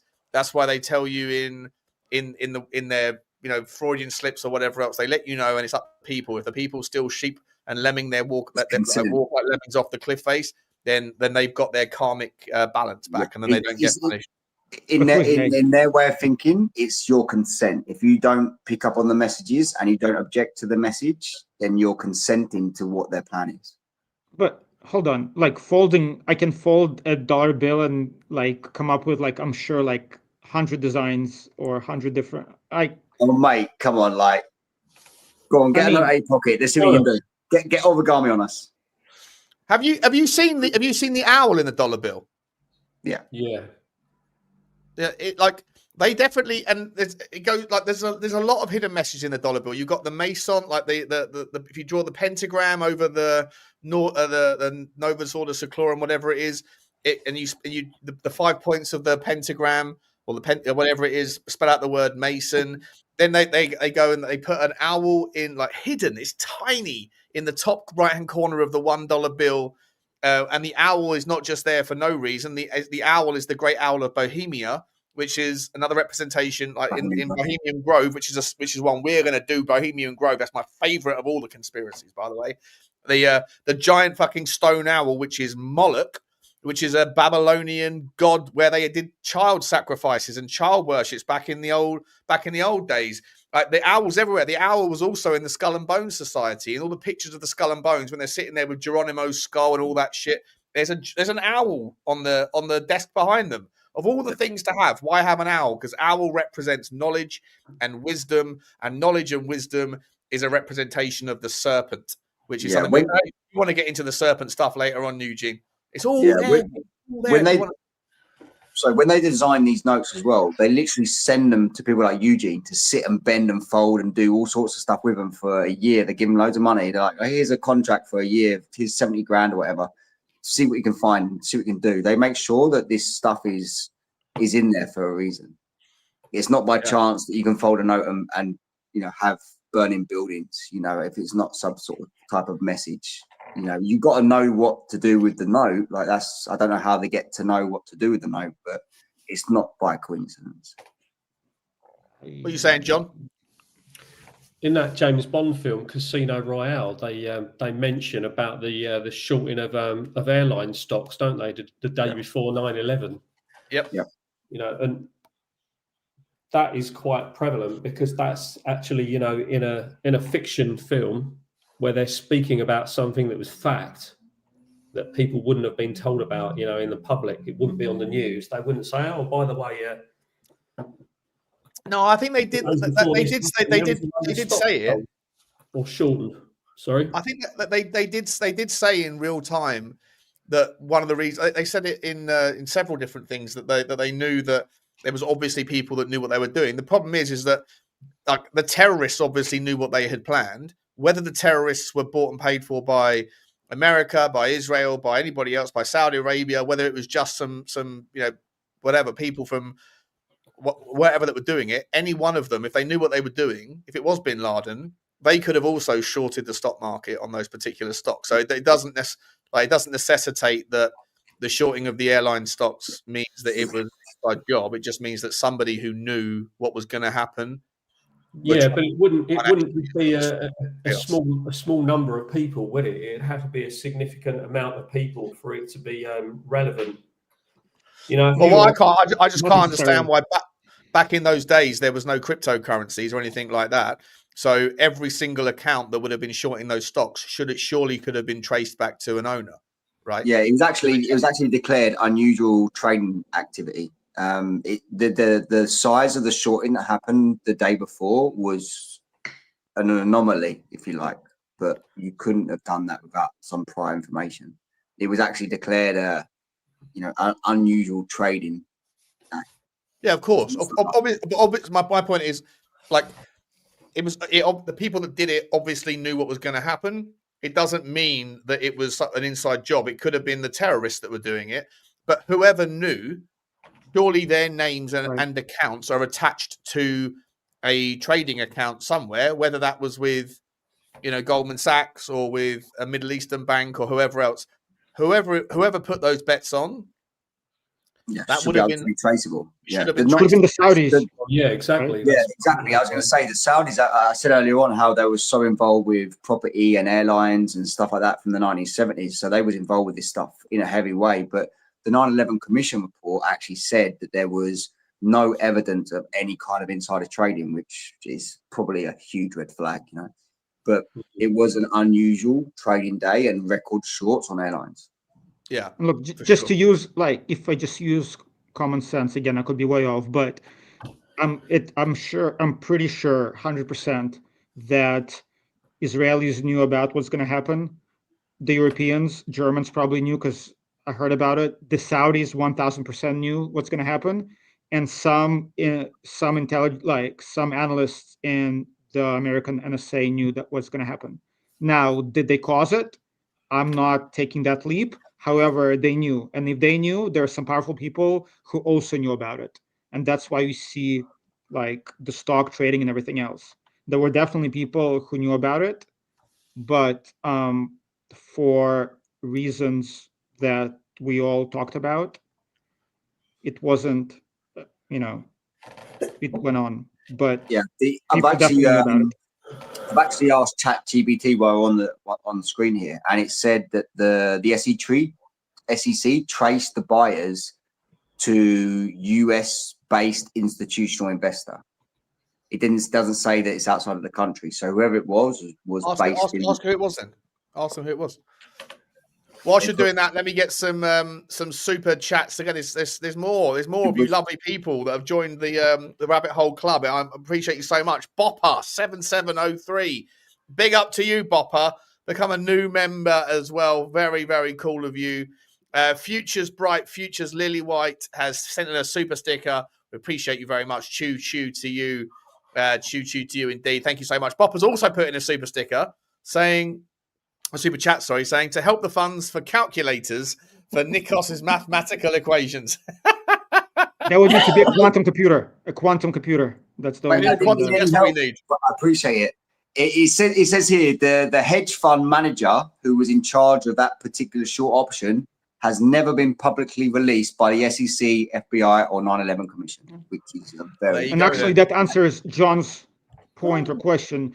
American Airlines, it's not a highly traded stock. So a single hedge fund with a large position can definitely move the stock price. Wait. American Airlines isn't a highly traded stock. What are you talking about? In 2001? Are you joking? Compared to, a hedge fund with a large position can definitely move the stock price. These hedge fund managers don't short positions like that unless they know. Let me explain. Unless they know. I'm saying they knew, but they could definitely move the price. Yeah, they didn't move the price based on. It wasn't the short selling that moved the price. They put a short option, which is essentially selling the price today to buy it back at an explicitly lower price tomorrow, or a different price tomorrow. And so they bet that the price was going to go down, and then of course the price collapsed when the planes hit the tower. They bought, right? Yeah. So But American Airlines is one of the S&P 5. It's one of the I think it's in the Dow Jones top 30, mate. It's a massive company. But remember back then, there would have been billions and billions and billions of dollars that trades in that every single day. Yeah, and 100%. remember, there wasn't any crypto, which took away a large percentage of what trading is today. The stock market was like the epicenter of all trading. It was like that's not like a pink slip or like a small company where a few 100,000 or a few million bucks is going to significantly move the stock. That's a massive company that no one would have noticed. No one would have even noticed the trade had nothing happened. Yeah, the AMRs on those from the 7th of September through to the 10th of September were record numbers. However, I wonder, did similar short positions were taking after or before, right? Is that just a one-off, or it would have just been shorting? Every single day there will be people that are like today. There'll be people that are shorting exactly. So that's my point. Buying and longing, all that stuff. 100%. But if it's abnormally high to a disproportionate level, it's going to raise a flag, especially if it makes money because of an abnormal event like a plane going into a tower. Big up to you, Bopper. Thank you very much indeed. Thank you. We'll go into the kitty for our world tour that we're all going to go on. And Koi72. Sorry, 1 second. Nikos, Koi72, who gifted 5 memberships earlier. He thought, you know what? I'm not just going to hand out memberships willy-nilly. I want one for myself. And no one was buying him one, so he bought one for himself. Big up to you, Koi72. Very generous, man. Thank you very much indeed. We're going to have to start doing members-only content. We're going to have to start doing behind-the-scenes stuff. You know? Start wearing skimpier outfits, I think. Just to put it in perspective, there was 4,800 put option contracts against 350 call options, right, in those 3 days prior to 9/11, which gives you an idea of how much these guys were putting against it going down. So they knew. Someone knew, and they knew days before. They knew the Friday before. We've also got another new member who's just popped in, Mashing a Joe. Big up to you, Joe. Big up to you, my man. Listen, I know you asked earlier. Make sure we're going to do that sniper thing over in your from where you were born, your part of the world. I've taken a note of it, and I've got your Twitter message about it as well. I don't know anything about that stuff, but I definitely know there's a hell of a lot of horrible shit that happened in your part of the world in the 90s. If I'm not mistaken, Eugene, you might be able to help me out here. Was it in the former Yugoslavia? Is it one of those areas that are where there's now these days there's like 5 women to every man who's like of millennial age because all of the men and boys were murdered by, was it Slobodan Milosevic? Was that the guy's name? Yep. Well, it's the whole the Yugoslavia. It's same thing that was happening in Iraq under Saddam, right? There were Sunnis and Shiites, but he was ruling with an iron fist. He was a dictator. He kept everybody in check. In Yugoslavia, like the Soviet Union also kind of kept that country together. But obviously in the 90s, you saw that different ethnic groups, they hated each other. So they became different countries. But yeah, I mean, that war killed. Same thing that's going to happen in Ukraine too. It's going to be all women and no men left. Yeah. So yeah. I don't want to. I might go, but let's go for a little bit. Well, first stop on the world tour. Then is that I don't want to say it, but for any single man out there, a Ukraine in a couple of years, again, too soon. I'm going. Put me on the plane. Drop me off after Antarctica in Ukraine. I'm going. Yeah. I need once the bombs stop, then I'll be flying in with my own version of a machine gun, if you know what I mean. No, mate. Then the numbers go up and it reduces your possibility, mate. You go in the bombs drop in, and it's a numbers game. You got to play the numbers game, 100%. The numbers game, mate. Got the numbers game. Yeah, 100. That was so inappropriate. I shouldn't have said that. It was like so inappropriate. That's what we do here. That's what we do here. I thought it, but I don't want to say it. It's Bugsy with the balls. Now you got a machine gun. Yeah. As Andy would say, it's who we are, mate. It's who we are, mate. It's who we are. Machina Joe, he says I'm wrong that Yugoslavia had nothing to do with Soviet Union.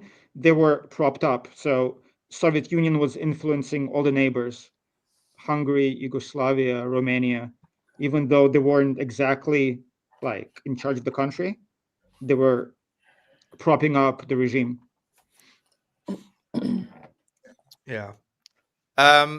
Yeah, Butler's definitely going out to Ukraine. Once it all calms down out there, I don't want to get like, you know, I'm a big target. I'm a big fella. You know, I don't want to catch a stray. I just want to go and catch a stray female. Shut up, Butler. Shut up. The vodka's Contact sport, mate. Numbers game. Contact sport. Let's move it on. People. Let's move it on. Did you? I don't think we did this one, did we? The bit about George Bush in the classroom at the time of we haven't done it yet. No. He's upside down book. Let's look at that. Let's see if I've got the Bush in the classroom thing. What word? Yeah.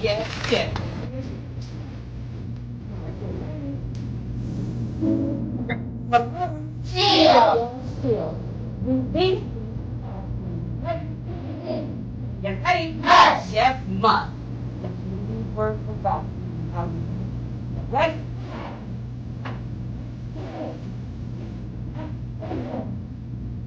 Yeah. Unbelievable. Yeah, they rub it. They love to rub it in our faces, John. Wait. By the way, that guy John, who's got his own YouTube channel, I know him. He used to be he's like a conspiracy. He's got a conspiracy channel. I didn't realize he used to work on We Are Tottenham TV. What? He used to be a part of their mate, so I might phone him up, see if he wants to come on. You know? Was he a police officer? No, I think you're thinking of Chris Cowlin, and Chris Cowlin wasn't a police officer. That's a conspiracy. He was just. You showed me. I think a guy you showed me there. He's either like a private investigator or a police officer or something like this. He was into all the Man United guy. No? Yeah, he's not a Tottenham fan, is he, Eugene? No, the Man United guy was, what's his name? Their biggest channel. He was a cop. Oh, that's Mark Goldbridge, I think. Goldbridge. He's a Forest fan. He's a Forest fan, isn't he? Yeah, that's another conspiracy for another day. Sorry, I missed that video. What was in the video that was weird? I didn't see it. Susie, I'll let you haven't spoken. John and Susie haven't spoken very much. I'll let you guys. I'm going to shut up for a minute. One of you talk us through what happened in that classroom. Do you want to go, John? Well, there was another bit to that as well, wasn't there? Where I was reading the book. What's the first bit? George Bush is reading a book, and then someone comes in and whispers in his ear about what's just happened, and he just sort of like carries on as if it's just a little like, oh, by the way, the sun's come out, and then it carried on. But how far before that was that clip with the children where they were getting told what to speak about by the teacher? Do you think that was live? Do you think that was live or pre-recorded? No, that was live when they told Bush. I don't know about the well, we've just seen if that was live or pre-recorded, but definitely when they told Bush about it, that was live. So that was what was weird about the clip? What's the No, so basically, I mean, that clip that we just saw, that was just part of a bigger story. But basically, they were telling the children to say plane, must, hit, steal. Where the rest of the videos, and somebody, obviously one of his agents or whatever, comes in and whispers in his ears and tells him about that somebody's obviously just gone into the trade center, and it's how he sat there for 7 minutes. It was 7 minutes, wasn't it? And how he tried to obviously compose himself.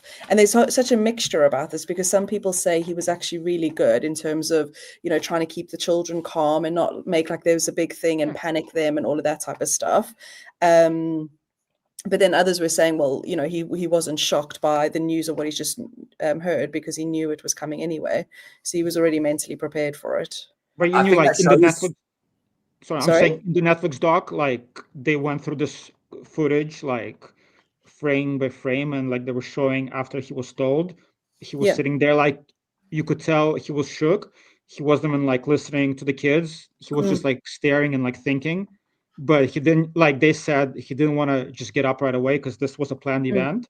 So he still like went on for a couple of minutes, but you could tell he wasn't engaging anymore. He wasn't reading. He was like staring and thinking about it. So I wouldn't expect him to just get up and storm off right away, especially with the kids, right? It's a different environment. Yeah, one of the comments there was a guy called Finn McMullen. Thank you so much for your generosity earlier. But he says there the classroom is pre-recorded, and I agree. I think the fact that that book is upside down that he's allegedly reading from is all scripted. I think that was pre-recorded prior to it and just shown as live TV. As if George Bush can read, mate. It don't matter what fucking way No. the book is. It's upside, mate, the book he's reading is upside down. John's completely right. You know, the book he's reading is upside down. I don't know if you've ever tried to read a book upside down, but you know, it's not kind of like a normal practice for people. So if someone's messed up somewhere, but I feel personally when I've watched that many times that was pre-recorded and shown as a live reaction, which would explain a lot of the nonsense of him sitting there for 7 minutes. You know, if you're He said later on when he was at when he was doing a press conference or whatever, he said, I saw that first plane go into the tower, and I was like, man, what a bad pilot. It's a terrible American accent, but yeah, it is 10:50 at night, and I've had a couple of beers. So if we get demonetized, it's because of that accent. Because of the accent, yeah, and it's fine to demonetize me on that basis. Should earn some new members there. Super chat.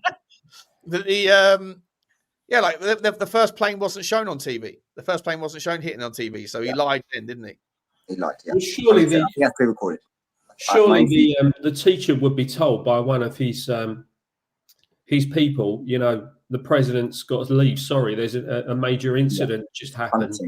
If you've ever seen one of they would say, children, sorry, children, Mr. President's got to leave. Say goodbye to him. You know, thank you for coming. And he'd be out there, wouldn't he? He wouldn't just sit there for however knows long. It's like, I'll just leave when I'm ready. 5 minutes though.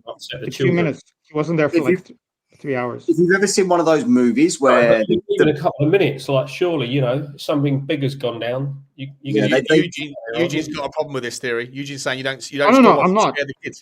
Nobody knows. I'm just saying that it's not just black and white. How would that scare children? Like they would take him out of the room. They would take him out of the room. They wouldn't even tell him there on the stage. They would take him out of the room like all the movies show us. All the presidential movies we've seen from the last 30 years. If an event like that happens, the president is ushered away and then he's told in private. You wouldn't do it like in front of a bunch of cameras. The US is under attack. We need to. Doesn't make sense. The reason it was done on camera is so that it can be documented and used as some sort of type of like evidence later. It feels pre-recorded, and he's a very terrible salesman and bad actor. George Bush. My Pet Goat. That's what it was called. Have you ever seen the animation of My Pet Goat? The conspiracy animation. It's fucking trippy as hell. Whoever made the My Pet Goat animation, the shit that it goes into is like someone's taken acid and also smoked some DMT at the same time, and then put it down into an animation. Do your homework, chat. Go and check up My Pet Goat, the animation, and there was two of them, My Pet Goat and My Pet Goat 2. It was that they were the weirdest things that were bringing in like all sorts of random conspiracies, all sorts of reptilians were in there, which got me hooked. Loads of things in there. You know, what are you laughing at me for, Susie? The reptilians are real. The reptilians are real. Do you know what? I actually think I might believe flat Earth before I believe the reptilians. Why? Shame on you. What? Heresy. Okay, go off.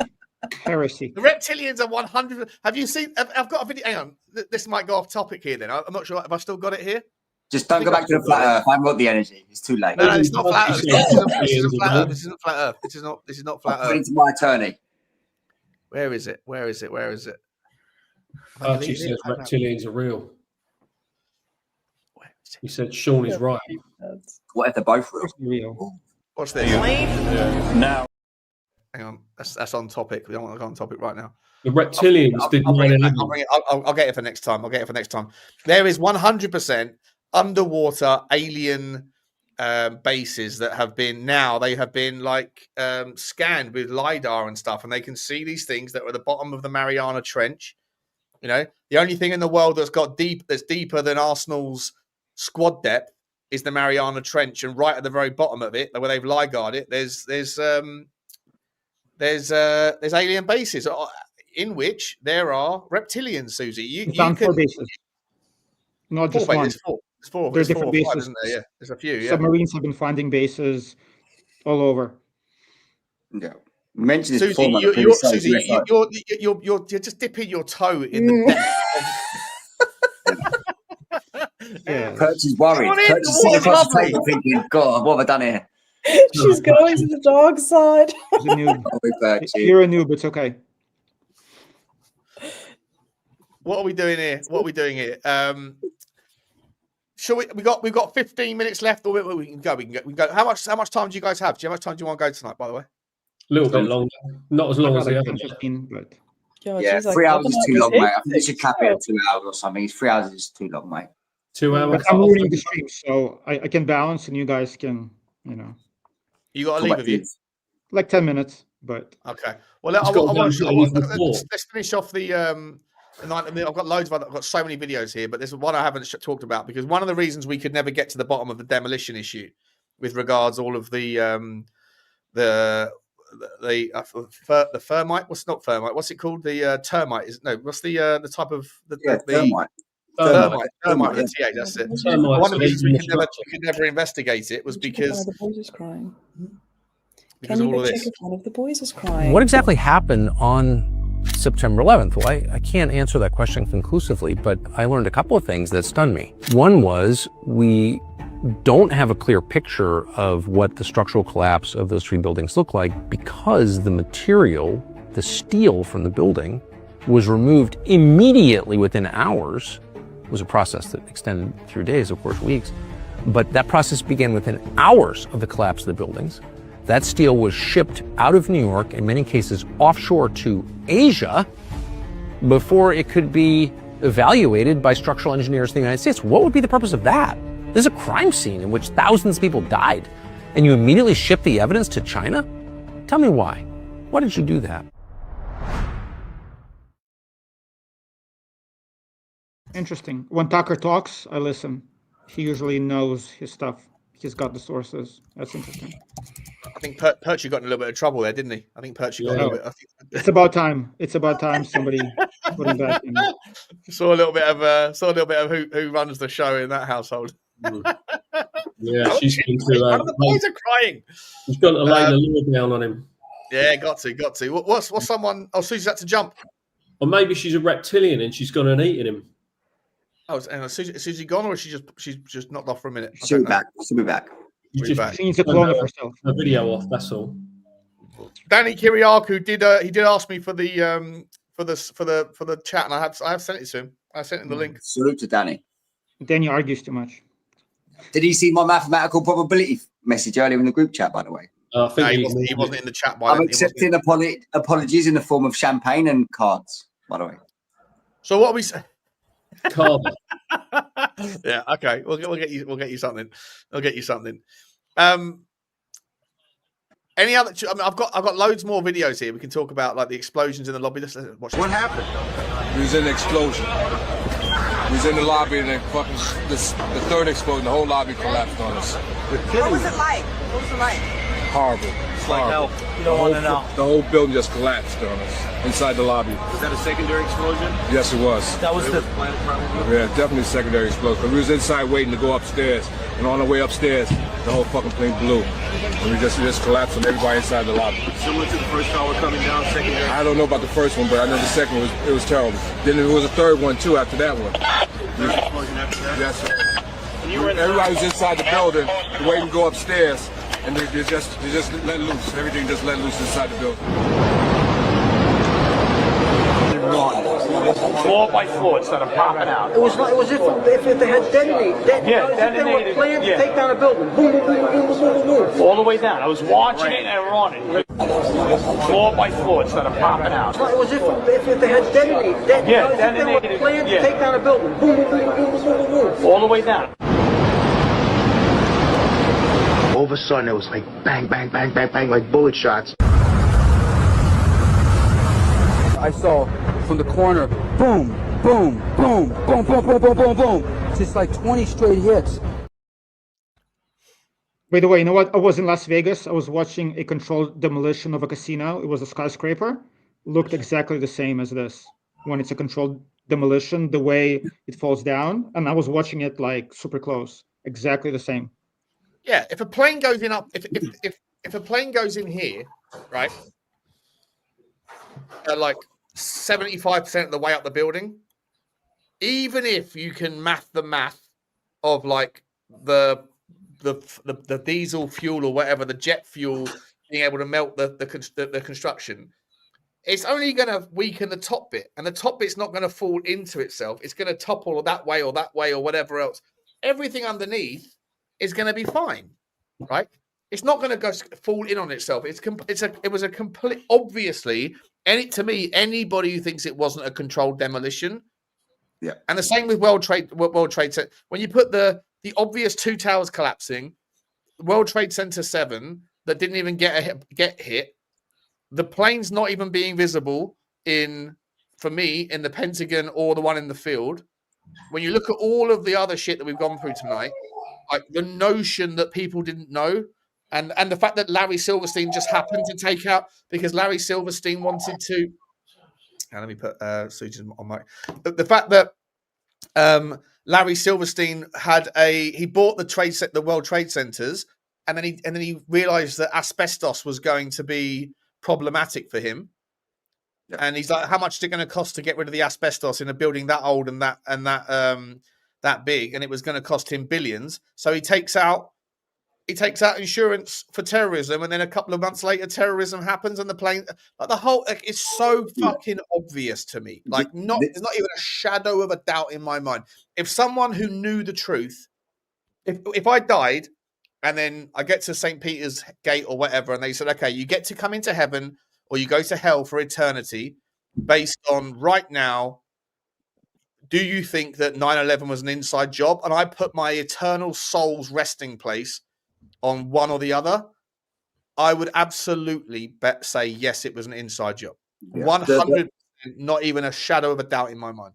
Completely agree. 100% I agree. The heartbreaking thing is the amount of testimonies from policemen and firefighters who are some of the most admirable people in society.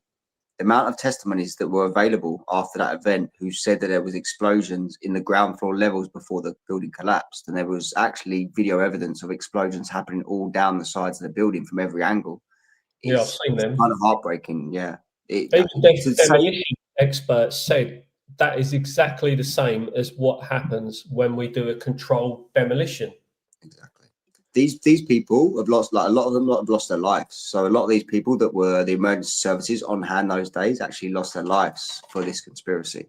So it's kind of like spitting on their graves a little bit to actually keep up the elaborate lie of what happened. But what Sean said there, Larry Silverstein, he the owner of the World Trade Centers was Silverstein Properties. And they actually put the World Trade Centers 1, 2, 4, and 5 on a 99-year lease in May 2001. And in July 2021, they added to the insurance policy with the Port Authority of New York and New Jersey terrorism, which was an unprecedented clause that they put into the insurance contracts. And the actual payout was meant to be $4 billion, which again, at the time, in 2001, that was a lot of money. Yeah, and it was a lot more than what he got paid a lot more than what he bought them for. He tried to fight them for $9 billion. Actually, that went on to about. How many people in fucking New York got asbestos as a consequence of like and the mesothelioma? Do you remember for the next like I lived in America, right? I was a marketing agency owner. I would ring up every single law firm that was pushing mesothelioma civil lawsuits. What do they call them? I forget the name of it now. When they do like mass, it's like a mass lawsuit where basically everyone that's been diagnosed with a class action lawsuit. That's it. Forget the name. Yeah, class action lawsuit. All of that started with 9/11.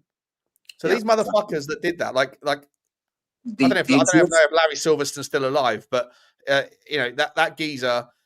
If he knew what he was doing, there wasn't just 3,000 people that died that day. There was probably another 3,000 people that died after that, but from horrendous deaths.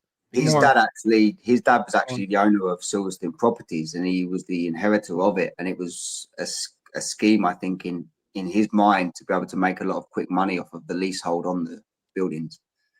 But the actual lawsuit went on for about. Oh, the fucker's still alive. He's 94 years old, and he's still alive. And he's a Jew, just to find it. But that lawsuit went on until 2006. So he fought that in court with 9 insurance companies for the best part of 16, 17 years. and he ended up winning 4.5 billion, and his insurance payout was meant to be 3 billion. So he ended up So making. he gets to live to 94 years old, and yet he sent. I believe that he was very much in on it, allegedly. I believe he was very much in on it, and he not only did he let people die horrendous deaths on the day, but then the people that died afterwards, all of the work services, all the people that were trying to help, all of the firemen that would have gone in there to the rubble and then try to pull people out that were then caught up in the asbestos. Fucking horrendous shit. Horrendous. Have you seen the videos of people actually jumping out at the top of the building? Have you seen the videos of people actually deep into their deaths? I was crying, like when I saw that live. I was watching that live again, like when they were showing on the news what was happening. People were jumping live. That was the most horrific thing I have ever watched.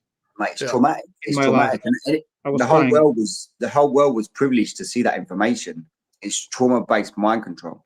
Nicholas, that's where it gets really weird as well, because there's one screenshot of a man falling, and he was actually falling in the shape of the Hanged Man tarot card. Yeah. And that is really fucking weird. It's sad. But the combination of this event, regardless if you believe it's a conspiracy or what, I think we all kind of come to the conclusion we think there's something amiss here. But the actual spend of the US government since this event, after going to the Middle East, is somewhere close to $11 trillion. So the deficit of America is 37 trillion. But since 2001, 11 trillion has been spent on the war in the Middle East. So this was the catalyst that sent America into these wars. So it benefited Larry Silverstein, and it benefited a bunch of people who were in short trading and stuff like that to stop. But most importantly, it benefited the arms companies, the companies that provide weapons to the Middle East, the people that are involved in the opium fields, people that are involved in the military. There's a knock-on effect of how this has benefited certain industries since then. And I think that's what people need to get their heads around, is there's a massive financial interest for the people that have actually conspired to do this to the American people on the taxpayers' dollar. It's sad. Where I disagree with you guys, and again, just an opinion. I think people definitely knew that it's going to happen and did nothing about it and took advantage of that information to profit themselves. And the government took advantage of it to go to wars and all that stuff. But I don't think it was an inside job where the government actually set that up. I think they knew. I think powers that be knew, like Silverstein. I'm sure he was tipped off by somebody, but I don't think they actually did it themselves. Just an opinion. That's my opinion. That's fine. It's all good. I disagree with you. I think it was 100% coordinated by the powers that be. But either way, it's the same shit, right? Like, it's Pearl Harbor, right? We'll have to do Pearl Harbor one day as well. Because Pearl Harbor was obviously 100%. The Japanese did that. The Japanese did it. I'm not saying that the Americans organized Pearl Harbor, but the American, like the government at the time, allowed it to happen because they knew it was going to happen, and they didn't get the message in time.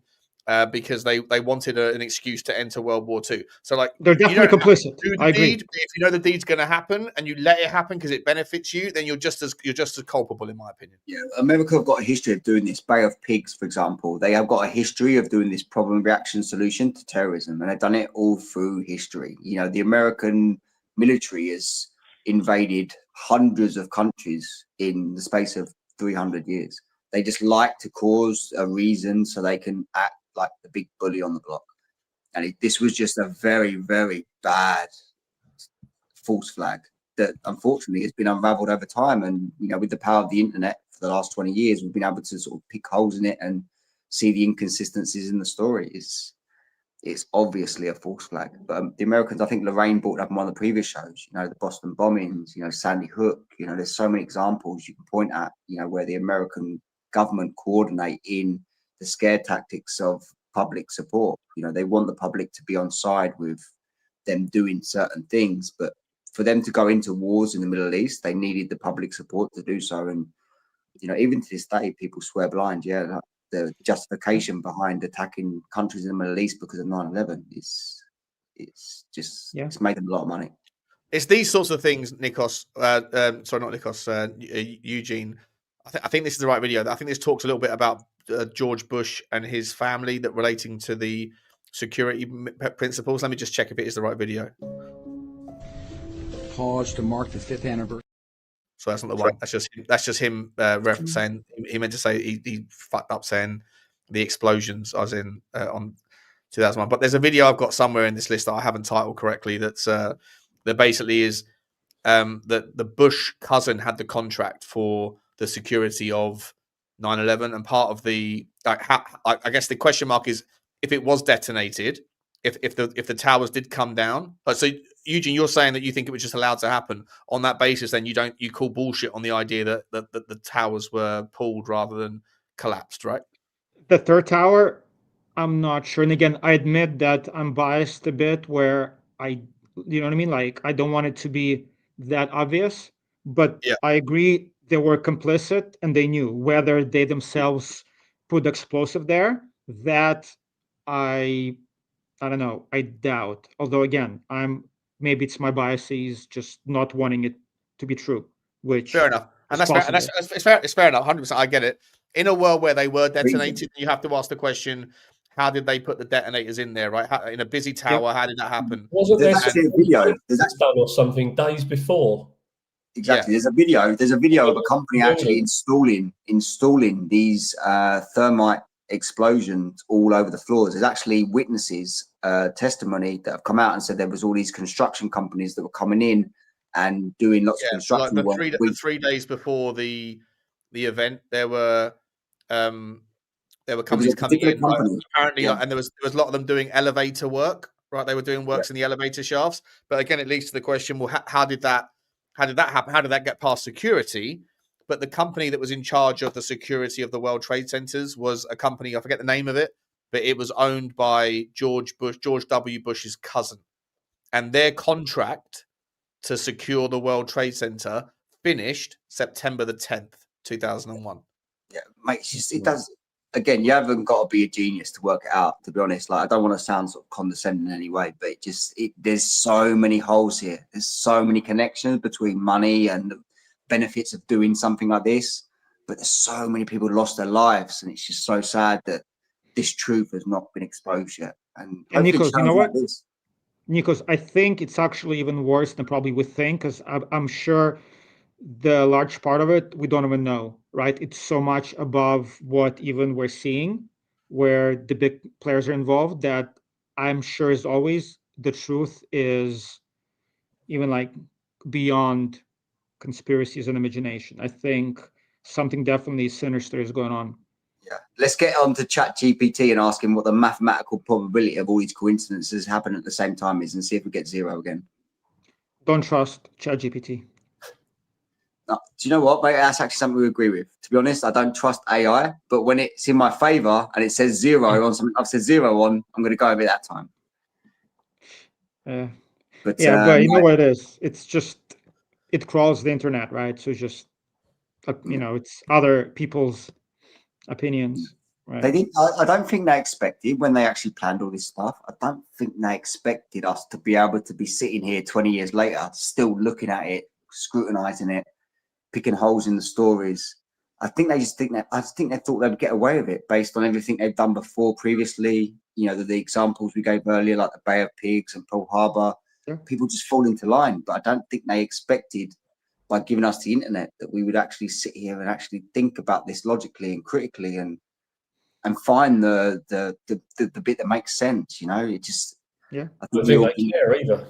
I don't think they care. No, I don't think they care. I don't think they realise that they don't care because they don't think anyone will actually raise themselves up to actually challenge them. I don't think they're scared. Powers that be, I don't think they care. But it doesn't make it untrue.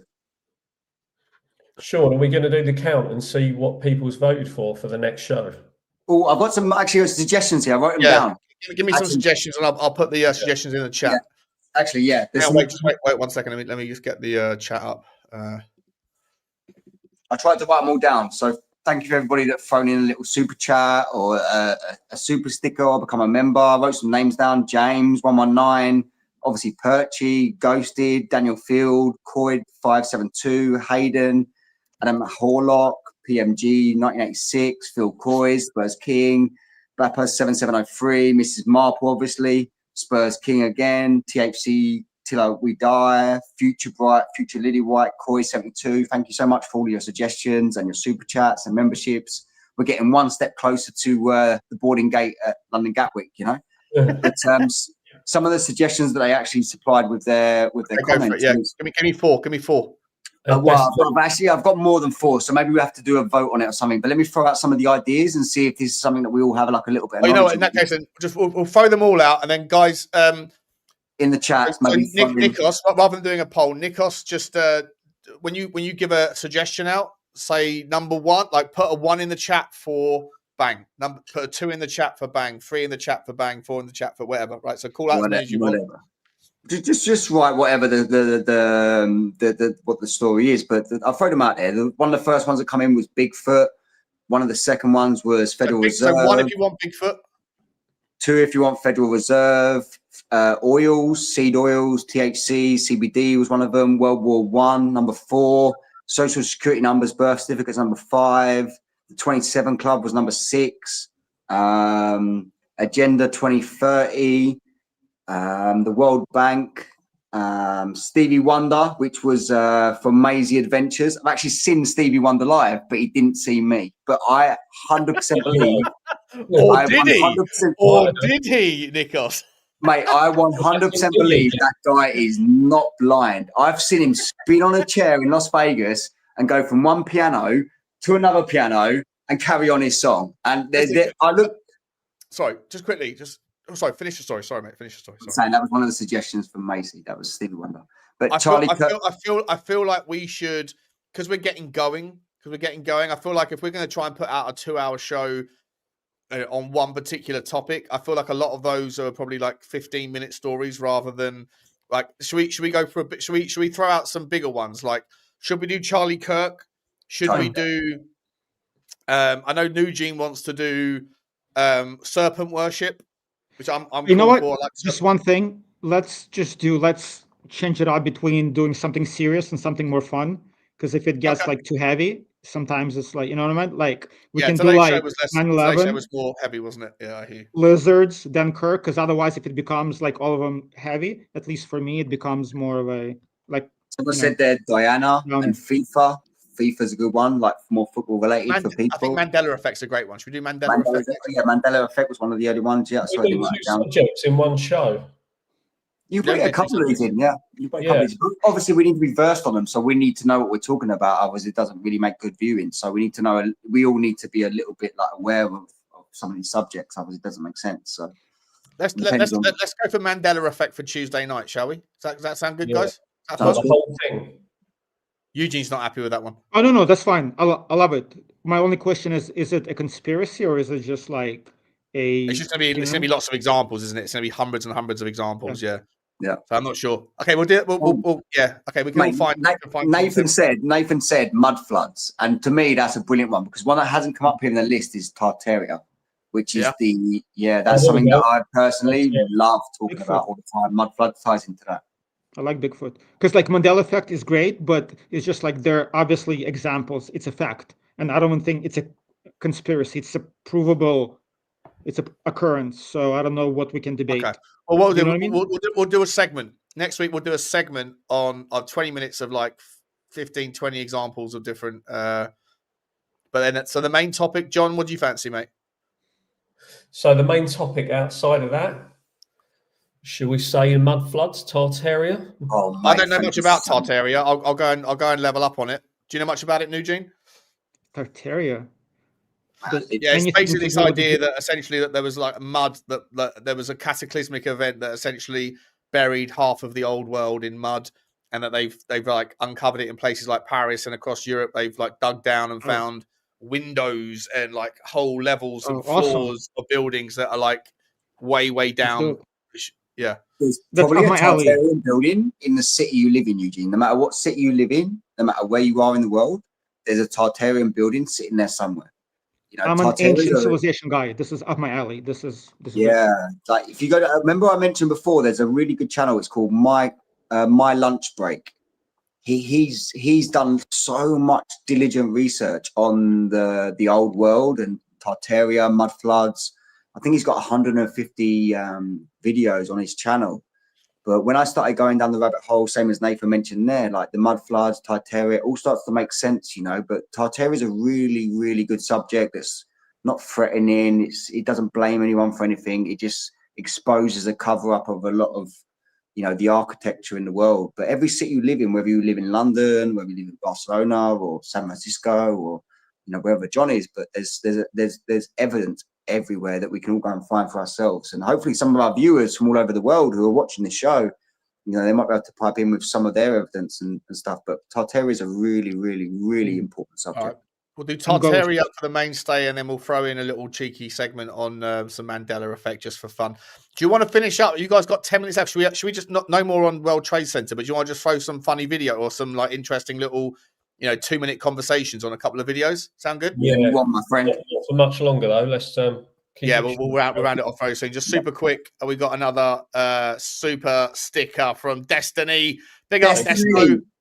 Big up Destiny. £3 super sticker, mate. Thank you very much. Thank you very much. He's meant to come on one of the shows. Destiny's meant to come on the show. Remember we said before, one of the first shows we done, Sean, when you and I was live on the Spurs Talk show, he was going to come in, but his video camera didn't work. We need to get him on here at some point. So thank you so much for your super chat. But please show your face. Come and share some of the. Was Destiny going to come on, but his camera didn't work? Was that? Yeah, that's right. It's one of the first shows. I'm sure he can validate what I'm saying here. I'm sure I'm not talking some sort of type of nonsense. You've got a good memory, mate. You've got a good memory. You don't drink as much alcohol as I do, clearly. I don't engage with too many people, but I remember Destiny. It's a very unique name, and it's quite a nice name, actually. To be honest, I actually would love to call one of my future children, Destiny. You know, it's a beautiful name. But you know, I remember when Destiny used to have his profile pick up. There's a picture of him with a woman that he was hugging, and I was like, mate, you got a smoke show bird there, Destiny. She looks a little bit Latina or something. She's absolutely smoke show. He was like, mate, that's my mum. Ooh. I didn't mean it. I take it all back. All back. Me and Mrs. Marple's first child is going to be called Destiny, all right? Oh, nice. We've also got a super sticker as well from James. Come back in with another one. Big up to you, James. Very, very generous. I'm actually blown away, guys, by your generosity tonight. And 25 different, either members or super stickers, super chats, whatever. It's amazing, unbelievable. Thank you so much, guys. You're all so very generous. All part of the journey. There's another one. Daniel Field. Now Daniel Field's put another one. Daniel, big up to you, Daniel. £3, mate. You guys are too generous. We might be able to fly premium economy here, boys. Couple of weeks. Yeah, we're not going to be. I'm going economy. No matter what we're doing, I'm going economy because I need to have my compass, my GPS. I need to be sitting alone and not distracted by Eugene's drinking and John's talking about birds and Sean's drinking. I need to be sitting there focused, watching where the plane's going. Economy all the way. I might even see a black cat on the flight. Oh, mate, I saw a black cat once. Did you? I'm still waiting. But by the way, I was watching that segment maybe 30 times, and every time I was laughing, like crying. Oh, so good. I saw a black cat once. Did you really? Right, yeah, if you ever get to the point of doing merch, please. Oh, hey. Yeah, mate. If you ever get to the point of doing merch, like the first thing you do is I saw a black cat once as a black t-shirt, and also Mars 40 years ago was just a chocolate bar. Just do those two as t-shirts. Yeah, 40 years ago, Mars was just a chocolate bar. 100%. That's a bumper sticker. That's everything, mate. That is those two phrases. 100%. Unbelievable stuff. Eugene's got to get one as well. Eugene's got to have his own catchphrase, his own tagline. Yeah. Do you remember Nikos? The original shows that were on Sean Butler TV were called "I'm Not Saying It's Aliens," but it's Aliens. That was the first one I was on, wasn't it? Yeah, John. That's how I met you, mate. And I said, "Can I come in?" Yeah. If anyone else, by the way, if any of you guys do want to join the WhatsApp group, by the way, the members. One of the things I did put in the perks of membership was we're going to set up a Discord channel. That can be super easy for everyone to participate and share cool links, share cool videos, all that stuff. And so one of the perks of memberships that you'll get into a members only Discord group. I haven't set it up yet. I don't really know how to do Discord. I've never done it, but I'm going to set it up, figure it out, and then everybody can have access to a server or whatever they're called, where everyone can participate. But then the members will have a members only thing as well. So there's definitely some perks coming that That'll be really cool. Finn McMullen saying, deep dive. Thank you very much, Finn. Awesome of you, man. So you guys are so generous tonight. Deep dive into Tartaria via Archaic's channel. Highly renowned author. Also, in the future, a video each on Antarctica and the Vatican would be interesting. I'm actually a subscriber. I've been a subscriber of Archaic's channel for about 2 years. He just always puts me to sleep. He's a bit of an old boy with a beard, and he sits there as a computer mate. He's really good, informative, but it's just a really difficult watch. But it's a really good channel. I just suggest My Lunch Break is a little bit more user friendly. It's a little bit shorter. His shows are always really, really long. They're like hours, like 3 hours long. You know, it's quite a lot of information to digest. Is, you know, like I just think, you know, like the Tartaria thing's a great subject, but it's just you've got to try and like pick your like where you source the information from. He's really, really good. Great information. Also, Mud Fossil University is another really good one as well that you'll probably find that Finn is familiar with as well. Yeah, that is a good one. Yeah. We should also do ghosts and like psychics. I love the paranormal as well. So whenever, I love it. I love paranormal. I absolutely love paranormal. Anything that's unexplained, like anything at all that doesn't, like, you know. And unfortunately for me, I feel like now we're walking into this world of AI. That now there's just going to be a never-ending stream of things that might be real or that are probably not, and now everyone's just going to say it's just AI. Yeah, we've got endless amount of content. We're going to be here forever. Yeah, but unfortunately, like 3 years ago, you could see this shit and go, okay, that sounds that's weird, that's spooky as hell. But there were still people that were trying to like finesse it, trying to like make fake content to try and get views and clicks and all that stuff. There's an amazing channel called it's this Brazilian guy who speaks English. It's called the Wonderful Channel. What's it called? What? No, it's say it again. Richarlison? No, Eugene being silly. No. It's called the the fucking his name? So I'm sure someone. I'll find it in a second. Watching his second division Portuguese games. Yeah, Perch. He's just figured out the child situation. He's gone. Can I please now get back to watching some Filipino football? There's a 17-year-old I've got my eye on for Peruvian Division 2 is about to start. Peruvian Division 2. Yeah. Anyway, yeah, so that's what I'm saying, Nathan. Man, it's just like I feel like we're starting this channel at a time when we're all going to be able to just anyone that's skeptical is just going to go, it's AI. Yeah, that's actually what one of the comments I had from one of the moderators there. It said Spurs King. He said, "Aren't those Tartaria videos AI?"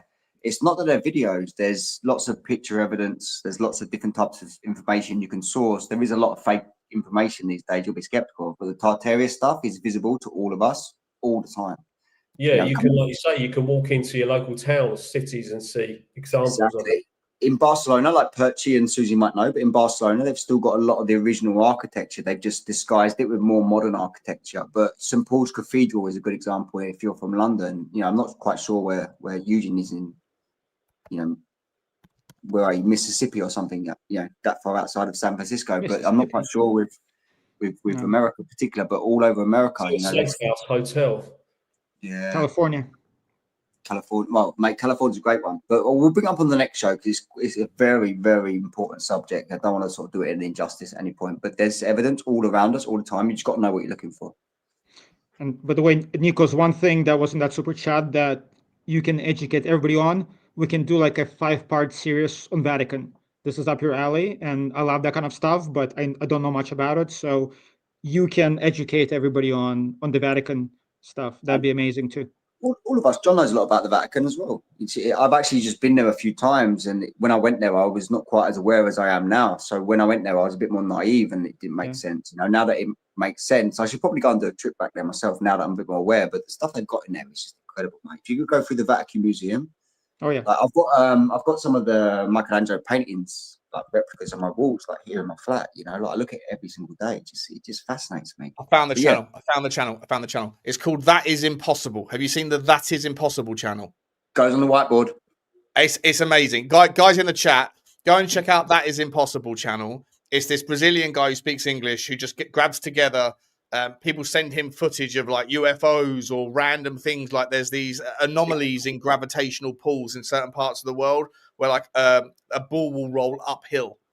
Like it's Oh, yeah. what he gets all of these shit together. Go to That Is Impossible, and then go to the video. He puts out videos all the time. A lot of them are a little bit weird, ghost stories and shit. They're obviously fake, but if you go to the videos and then get the most popular ones, like click on videos, click on popular, and then go and watch some of them. That Is Impossible. His name's James LaFleur, I think his name is.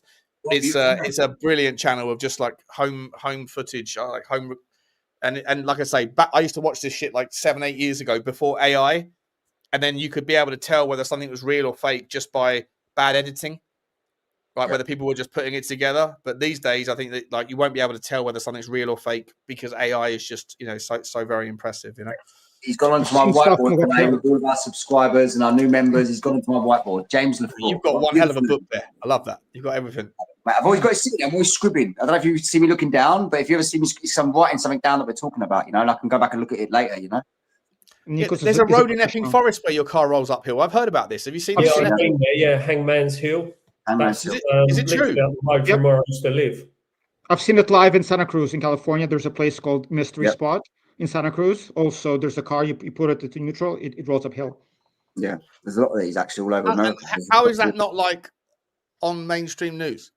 Oh, it's there. Just look it up. Videos, but it's apparently not uphill, it's downhill. But I have been on it at night and let the handbrake go, and it did feel like it was moving back up the hill.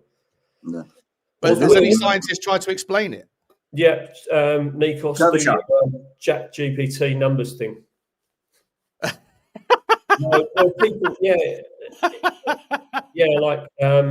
like Ship It 9937 says it's apparently an optical illusion, but no, it's a real thing. There's a few of these in America. There's a few of them. There's about 8 or 9 that I'm aware of in America alone. Yeah, the Virginia UFO incident. That's in Brazil, isn't it?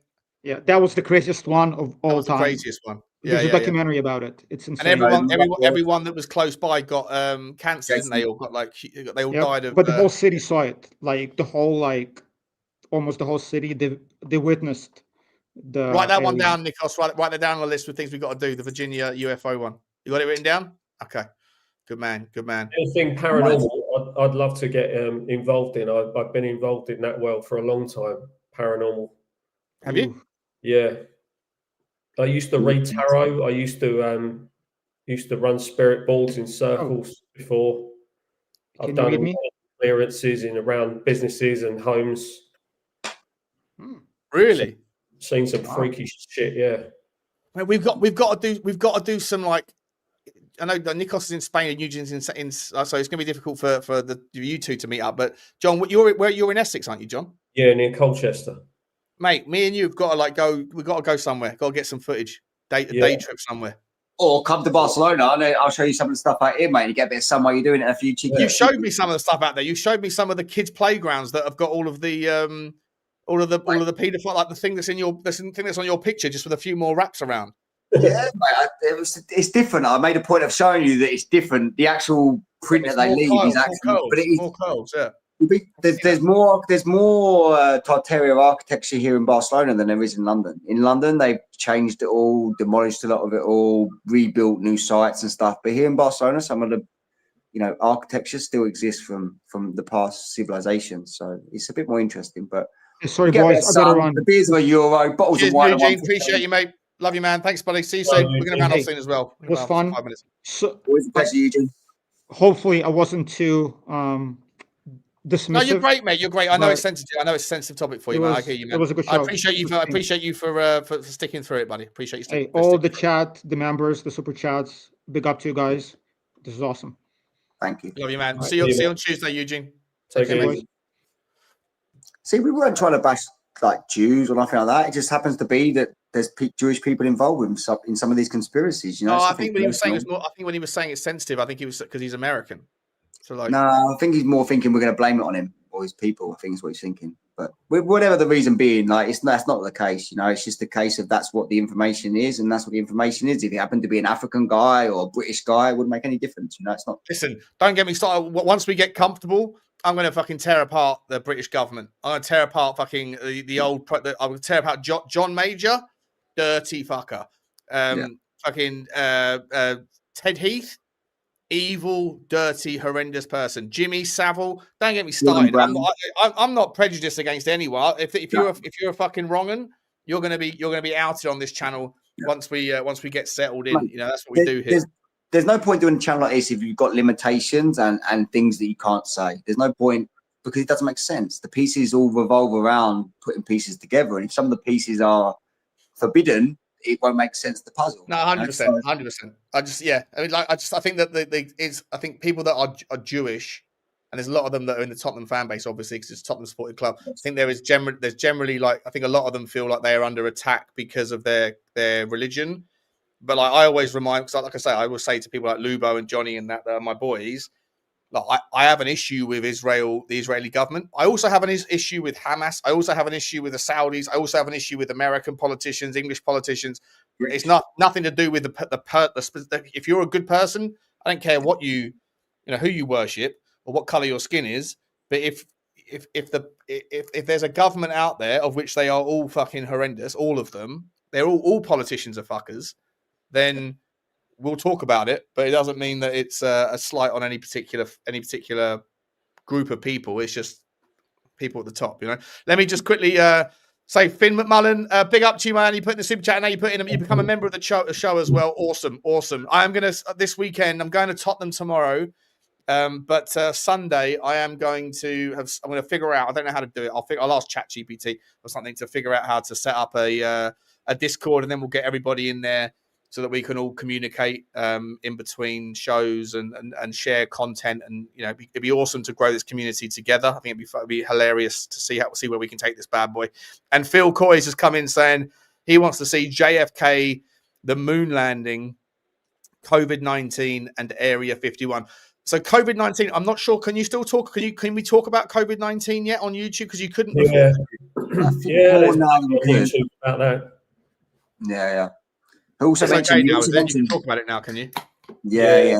He also mentioned Essex Boys and the Craze. You know, they're not quite conspiracies. I mean, the Essex Boys, I guess, is kind of and a bit more local, but I don't think it kind of like falls into like a big story that we can all talk about. You know, I could talk about the Craze, no problem. Yeah, a bit before my time, mate. So my granddad used to work for Mad Frankie Fraser back then. The Craze threatened my nan. Yeah, the Craze threatened my nan. Out fucking outrageous, Johnny boy. Outrageous. Never talk about my nan like that. No, they threatened her.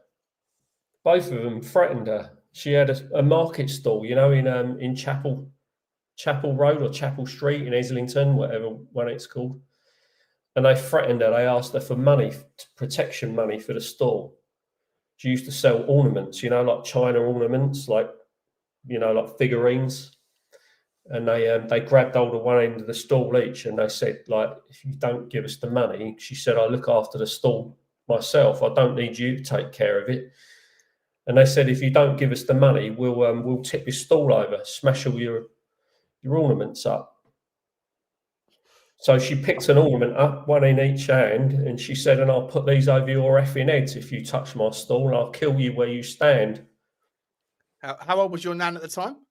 Don't know. It was when the Craze were around. Young, right? She must have been fairly young. Yeah, it was when the Craze. Obviously, they were quite young then. I think they were early 20s, and they walked away and they shouted out, "We'll be back." And she said, "And I'll be waiting for you, and you won't get warnings next time. I'll put them over your head as soon as I see you enter the market." Good man. We need to do a conspiracy on John's nan. Yeah, and then Frankie Fraser said to her the next day, "Oh, I've told those boys, don't come round here. This is not your area, and don't go near that lady's stall again." Because my granddad used to drive for him, for Mad Frankie Fraser. Wow. And she said, "You can fuck off as well. I don't need your help to look after me." She's taking on everyone. Yeah. She's taking on them all. It's like Sava in a football debate. No, it's not that bad, no. There's definitely you. My name's Mad Frankie. I'm trying to help you. Fuck off, Frankie. I don't need you either. Yeah, go fuck yourself as well. Yeah. That's more. I think that's more for a gangster channel, but the Essex Boys one is more of a conspiracy because of the way that the police have portrayed it as being what it was. You know, but I'm not quite sure if any of those fit into the criteria of what we're doing here, though. No. No. Maybe. Well, listen, this channel, it's early days. We can talk about whatever we want, can't we? It's just the beautiful thing until we get shut down. By the way, I'll also be setting up a Rumble channel. So if you guys if you've got a Rumble account, I'm sure most of you guys will probably have a Rumble account. Once that's set up as well, then we'll live stream to both at the same time, and then you guys can follow us over there because I'm sure we'll get shut down at some point. But guys, we've been going for 2.5 hours, so it's probably a perfect time to round off. Want to say a massive thank you. I mean, unbelievable support for the show tonight. Thank you all so much. Massive thank you to Perchy, who obviously had to leave. Perchy's missus, Susie. Massive thank you to Susie. Massive thank you to Eugene. Massive thank you to you, Nikos and John, of course, guys. Absolute sensations, captains of the channel, and all of you guys in the chat. Absolutely fantastic. I'm loving this. I actually prefer this to talking to. It's my favorite channel. It's my favorite. Mate, you've done a stellar job as well. What's that, John? How many people did we add in tonight? How many? It got up to about 139, 140 or something. So it's the best. It's the highest ever, apart from that brief moment when Sava raided some people and it popped up for 5 minutes to 150. The channel's growing nicely, and you guys are absolutely sensational in the chat. I think we're all kindred spirits. We're all open-minded, and we're all fairly reasonable with people's opinions that we don't necessarily agree with, and that's a great thing. So. Can't wait for Tuesday. I've got a feeling that I'm someone that's I always lean into whatever direction that I'm enjoying in life, and so I've got a feeling that we're going to do more than 2 shows, or I will do more. I don't know if Nikos and John could spare the time, but I'll probably end up doing 3 shows a week at some point because I think this is too much fun. Mate, I love this stuff, mate. Obviously, you've got people that want this content, mate. But fair play to you, mate. Credit to you. You know, you got bigger stuff going on with other channels and stuff, mate. But obviously, this touches a certain point of view somewhere. So I love it, mate. You obviously. No, I want to say thank you to you two, and to Eugene, obviously Susie more recently as well. But like you guys were there when we started doing it on Sean Butler TV, and you've been a part of it from the get go. So you know, and Eugene's fantastic. He's so funny, and Susie's brilliant with her skepticism as well. I think it's a lovely little crew. And like I say, if anyone wants to ever come on, then just reach out and we'll bring you on and stuff. We'll expand the group and the chat and all that stuff. So love you all, guys. Thanks everybody. Appreciate you, John. Appreciate you, Nikos, and everyone for the super chats. There's 28 different super chats tonight of varying styles. So mind-blowing stuff, guys. Mind-blowing stuff. We'll see you tomorrow. I'll be back tomorrow morning on Spurs Talk Show for a Fulham preview, and then we'll be back on Tuesday. Appreciate you all. Love you guys. Take care. Bye. Yeah, guys. Bye.